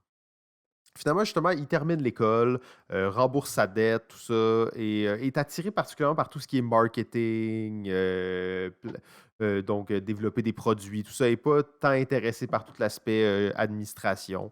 Pas trop sûr de qu'est-ce qu'il veut faire dans la vie. Vit une vie quand même assez tranquille, habite avec ses amis, des deux colocs, en fait, ils sont en appartement. Et un soir, ils sont en train de boire une bière. Peut-être plusieurs, mais bon, la légende ne le dit pas. Et il joue au jeu en fait, au jeu de Fais-moi un dessin. Dans le fond, il cherche des mots dans le dictionnaire, il essaye de deviner, il dessine le mot, il essaie de deviner c'est quoi. Et il joue à ça toute la nuit, il s'amuse bien. En fait, il joue à ça de façon régulière. Et un soir, justement, il dit hey, ça ferait un bon jeu de société. On est dans la lignée de Trivial Pursuit et de la mode des jeux à grand déploiement, l'histoire classique de l'entrepreneur qui hypothèque sa maison pour faire un jeu de société. Donc, ça, c'est comme le mythe est né et existe à travers le monde. Il prend quelques notes là-dessus, puis ça va vous sembler fou, qu'est-ce que je vais vous dire, mais en fait, c'est que il n'arrive pas à concevoir comment le jeu va fonctionner.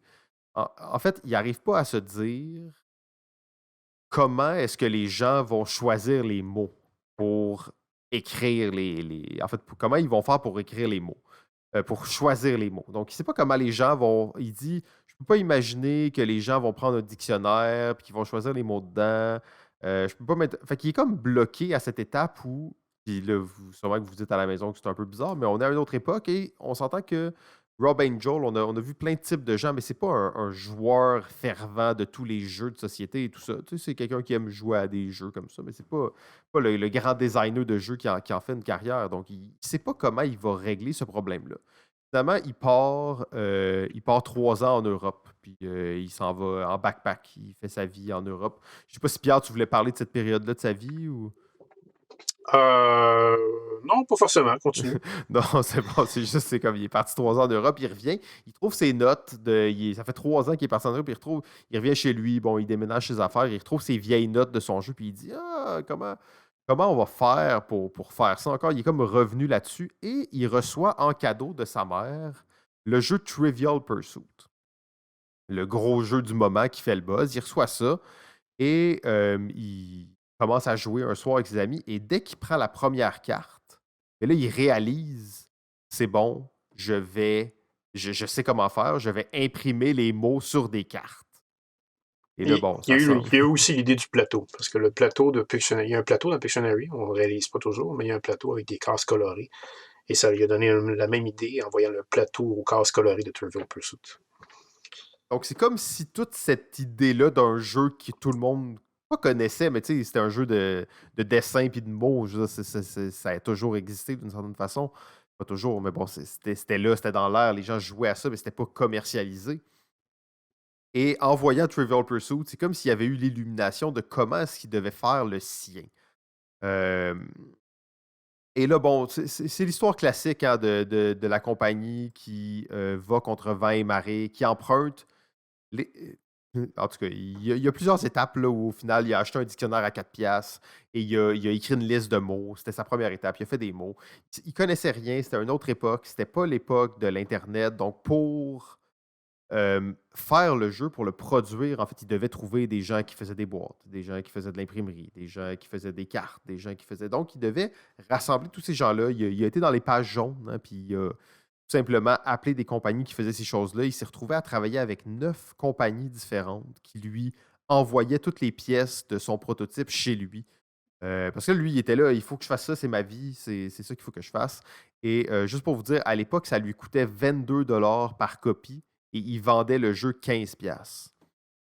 Fait que pour faire sa première production, il a dit il faut quand même que je le fasse. Son oncle lui a prêté les 25 000 $ requis pour faire cette première run du jeu, en fait, cette première impression du jeu. Et ben, en fait, si j'ai bien suivi l'histoire, tout de suite après, ils en ont printé 10 000, après ça, ils en ont imprimé 20 000, après ça, ils en ont réimprimé 20 000. Et là, en fait, ils ne pouvaient même plus pallier à la demande. Il a fallu qu'ils commencent à faire un système de royauté avec des vrais producteurs de jeux qui allaient distribuer le jeu partout sur la planète. J'ai résumé ça assez rapidement. Là, Pierre, j'imagine que tu veux probablement ajouter quelques détails là-dessus. Je te dirais que tu as quand même dit pour moi ce qui était le plus important, à part le fait que eh ben, il pouvait quand même passer, il a quand même connu des moments assez pénibles avant de connaître le succès. Là. Il pouvait prendre jusqu'à 16 heures par jour pendant des semaines de temps à rassembler des boîtes de ses premiers Pictionary. Euh, et puis, ben, ça faisait en sorte qu'il pouvait réussir à remplir les commandes qui pouvaient aller jusqu'à 10 000 jeux à la fois parfois. Euh, Ça fonctionnait vraiment d'une façon remarquable parce que, sans le savoir, Angel avait été chercher une idée, encore une fois, euh, comme Jenga avait été trouvé. C'est-à-dire L'idée que, qui était tellement simple que tout le monde pouvait l'imaginer, mais que personne ne l'avait faite. oui, c'est ça. Parce qu'on s'imagine que quand on dessine pour faire devenir quelque chose à quelqu'un, ça doit être depuis l'Antiquité qu'on fait ça. Eh bien non, absolument pas. Avant que Pictionary arrive en 85 sur le marché du jeu, il n'existait absolument aucun jeu dans l'industrie qui avait été produit qui faisait cette chose-là. Alors, M. Angel, dans toute sa naïveté, a inventé le jeu de mime par dessin. Parce que le jeu de mime existait, lui. D'ailleurs, c'est pour ça que son colocataire avait décidé d'appeler son jeu, quand il l'avait inventé, il avait décidé de l'appeler Mime sur papier. Charades on paper. Et, euh, et c'était vraiment ça. Quand on y pense, c'est vraiment ça, le jeu de Pictionary qui est devenu finalement au Québec Fais-moi un dessin. Et vous connaissez probablement Fais-moi un dessin, pas à cause que c'est la version québécoise du jeu Pictionary, mais plutôt parce que c'était l'émission qui passait à TVA dans les années 80, pour ceux qui sont assez vieux pour la connaître, avec ce bon vieux Yves Corbeil, qui animait le jeu, avec les vedettes qu'il recevait, qui dessinaient sur des grandes feuilles blanches. Fais-moi un dessin est devenu... Moi, j'ai connu Pictionary à cause de Fais-moi un dessin. Je connaissais pas Pictionary avant de connaître Fais-moi un dessin. Alors, quand j'ai vu Pictionary pour la première fois, je me suis dit, écoute, les Américains ont copié les Québécois, mais non, c'était pas du tout ça. C'était pas du tout ça. J'étais complètement innocent à cette époque-là. Je ne savais pas à quel point Pictionary était un phénomène comme peut-être pas aussi gros que Trivial Pursuit, mais quand même. Mais c'était pas. On était quand même dans la même veine. Hein. Oui, tout à fait. Et, et puis, bien sûr, ben, Pictionary s'est fait... la compagnie a été achetée éventuellement. 2 fois plutôt qu'une. Parce que c'est bien sûr ce bon vieux Hasbro qui ne peut pas s'empêcher de mettre ses pattes partout, qui est arrivé en 1994 pour acheter les droits nord-américains de vendre Pictionary. Et la marque Pictionary au complet s'est fait acheter par Mattel, en 2000, pour une modique somme de 29 millions de beaux dollars. Et ça s'ajoutait déjà aux beaux millions de dollars dont M. Angel pouvait jouir. C'est d'ailleurs pour ça qu'il a pris sa retraite en 2000 à l'âge de 42 ans pour vivre pleinement de sa richesse avec ses 3 enfants et sa femme. D'ailleurs, ce qui est assez intéressant, au début, je parlais de son désir d'être un homme d'affaires et tout ça.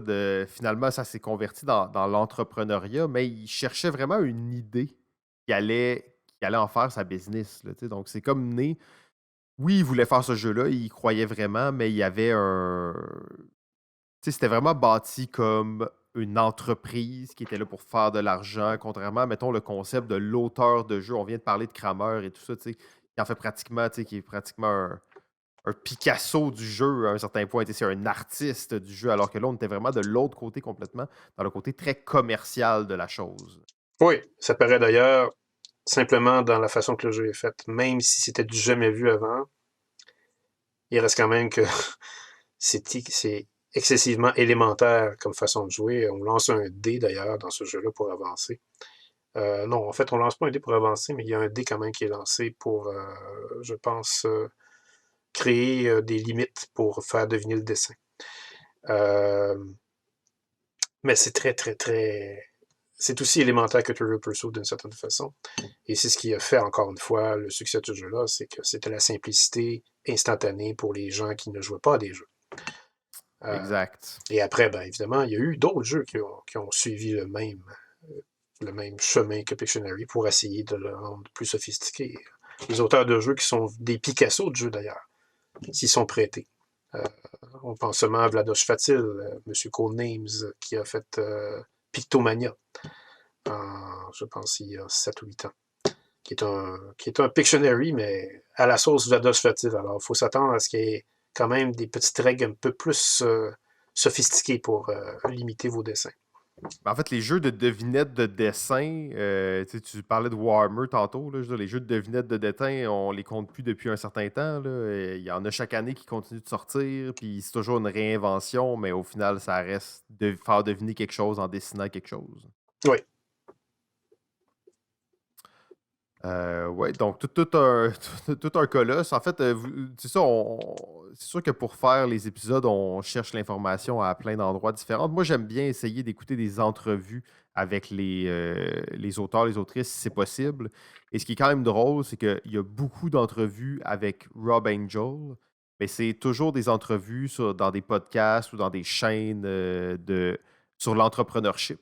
C'est pas sur le design de jeu. En fait, c'est toujours des chaînes sur des entrepreneurs qui ont réussi un projet entrepreneurial. Donc, c'est quand même intéressant de voir comment ça a été fait. Puis oui, je pense qu'ils ont été très confortables de la chose. Je pense pas qu'ils s'en cachent non plus beaucoup. Là. Non, non, non, vraiment pas, non. D'ailleurs, il a écrit un livre sur son succès, qui est sorti cette année. C'était, je crois, l'année passée. Ouais, c'est l'année en 2020, en fait, que son livre est sorti. Fait que, ben, je pense que ça fait le tour de nos jeux d'aujourd'hui. On a réussi à faire ça en bas de 2 heures. Oui, on commence à donner professionnel. Ouais, là, c'est ça. On est prêt pour la télé et tout. Là.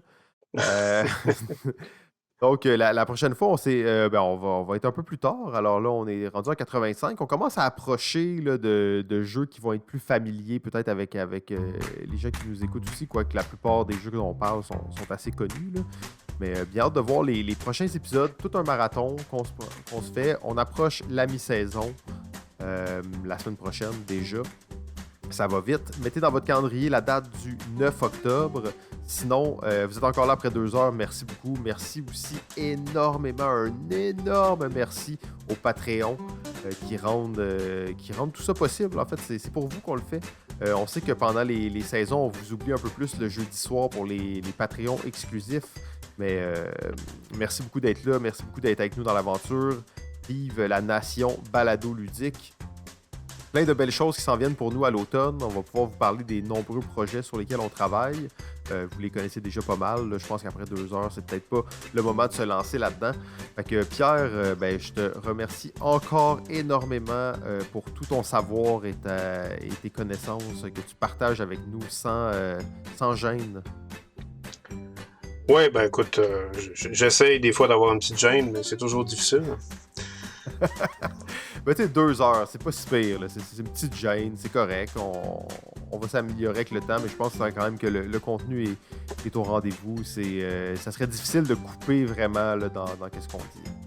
Bon, on pourrait peut-être couper la partie luxuriante de Life of the Party. Mais à part de ça, je pense qu'on peut garder le reste, ouais. Ouais, c'est ça. Il n'y a pas beaucoup à couper. Fait que, tout le monde, on se retrouve la semaine prochaine. Pierre, à la semaine prochaine. Exactement.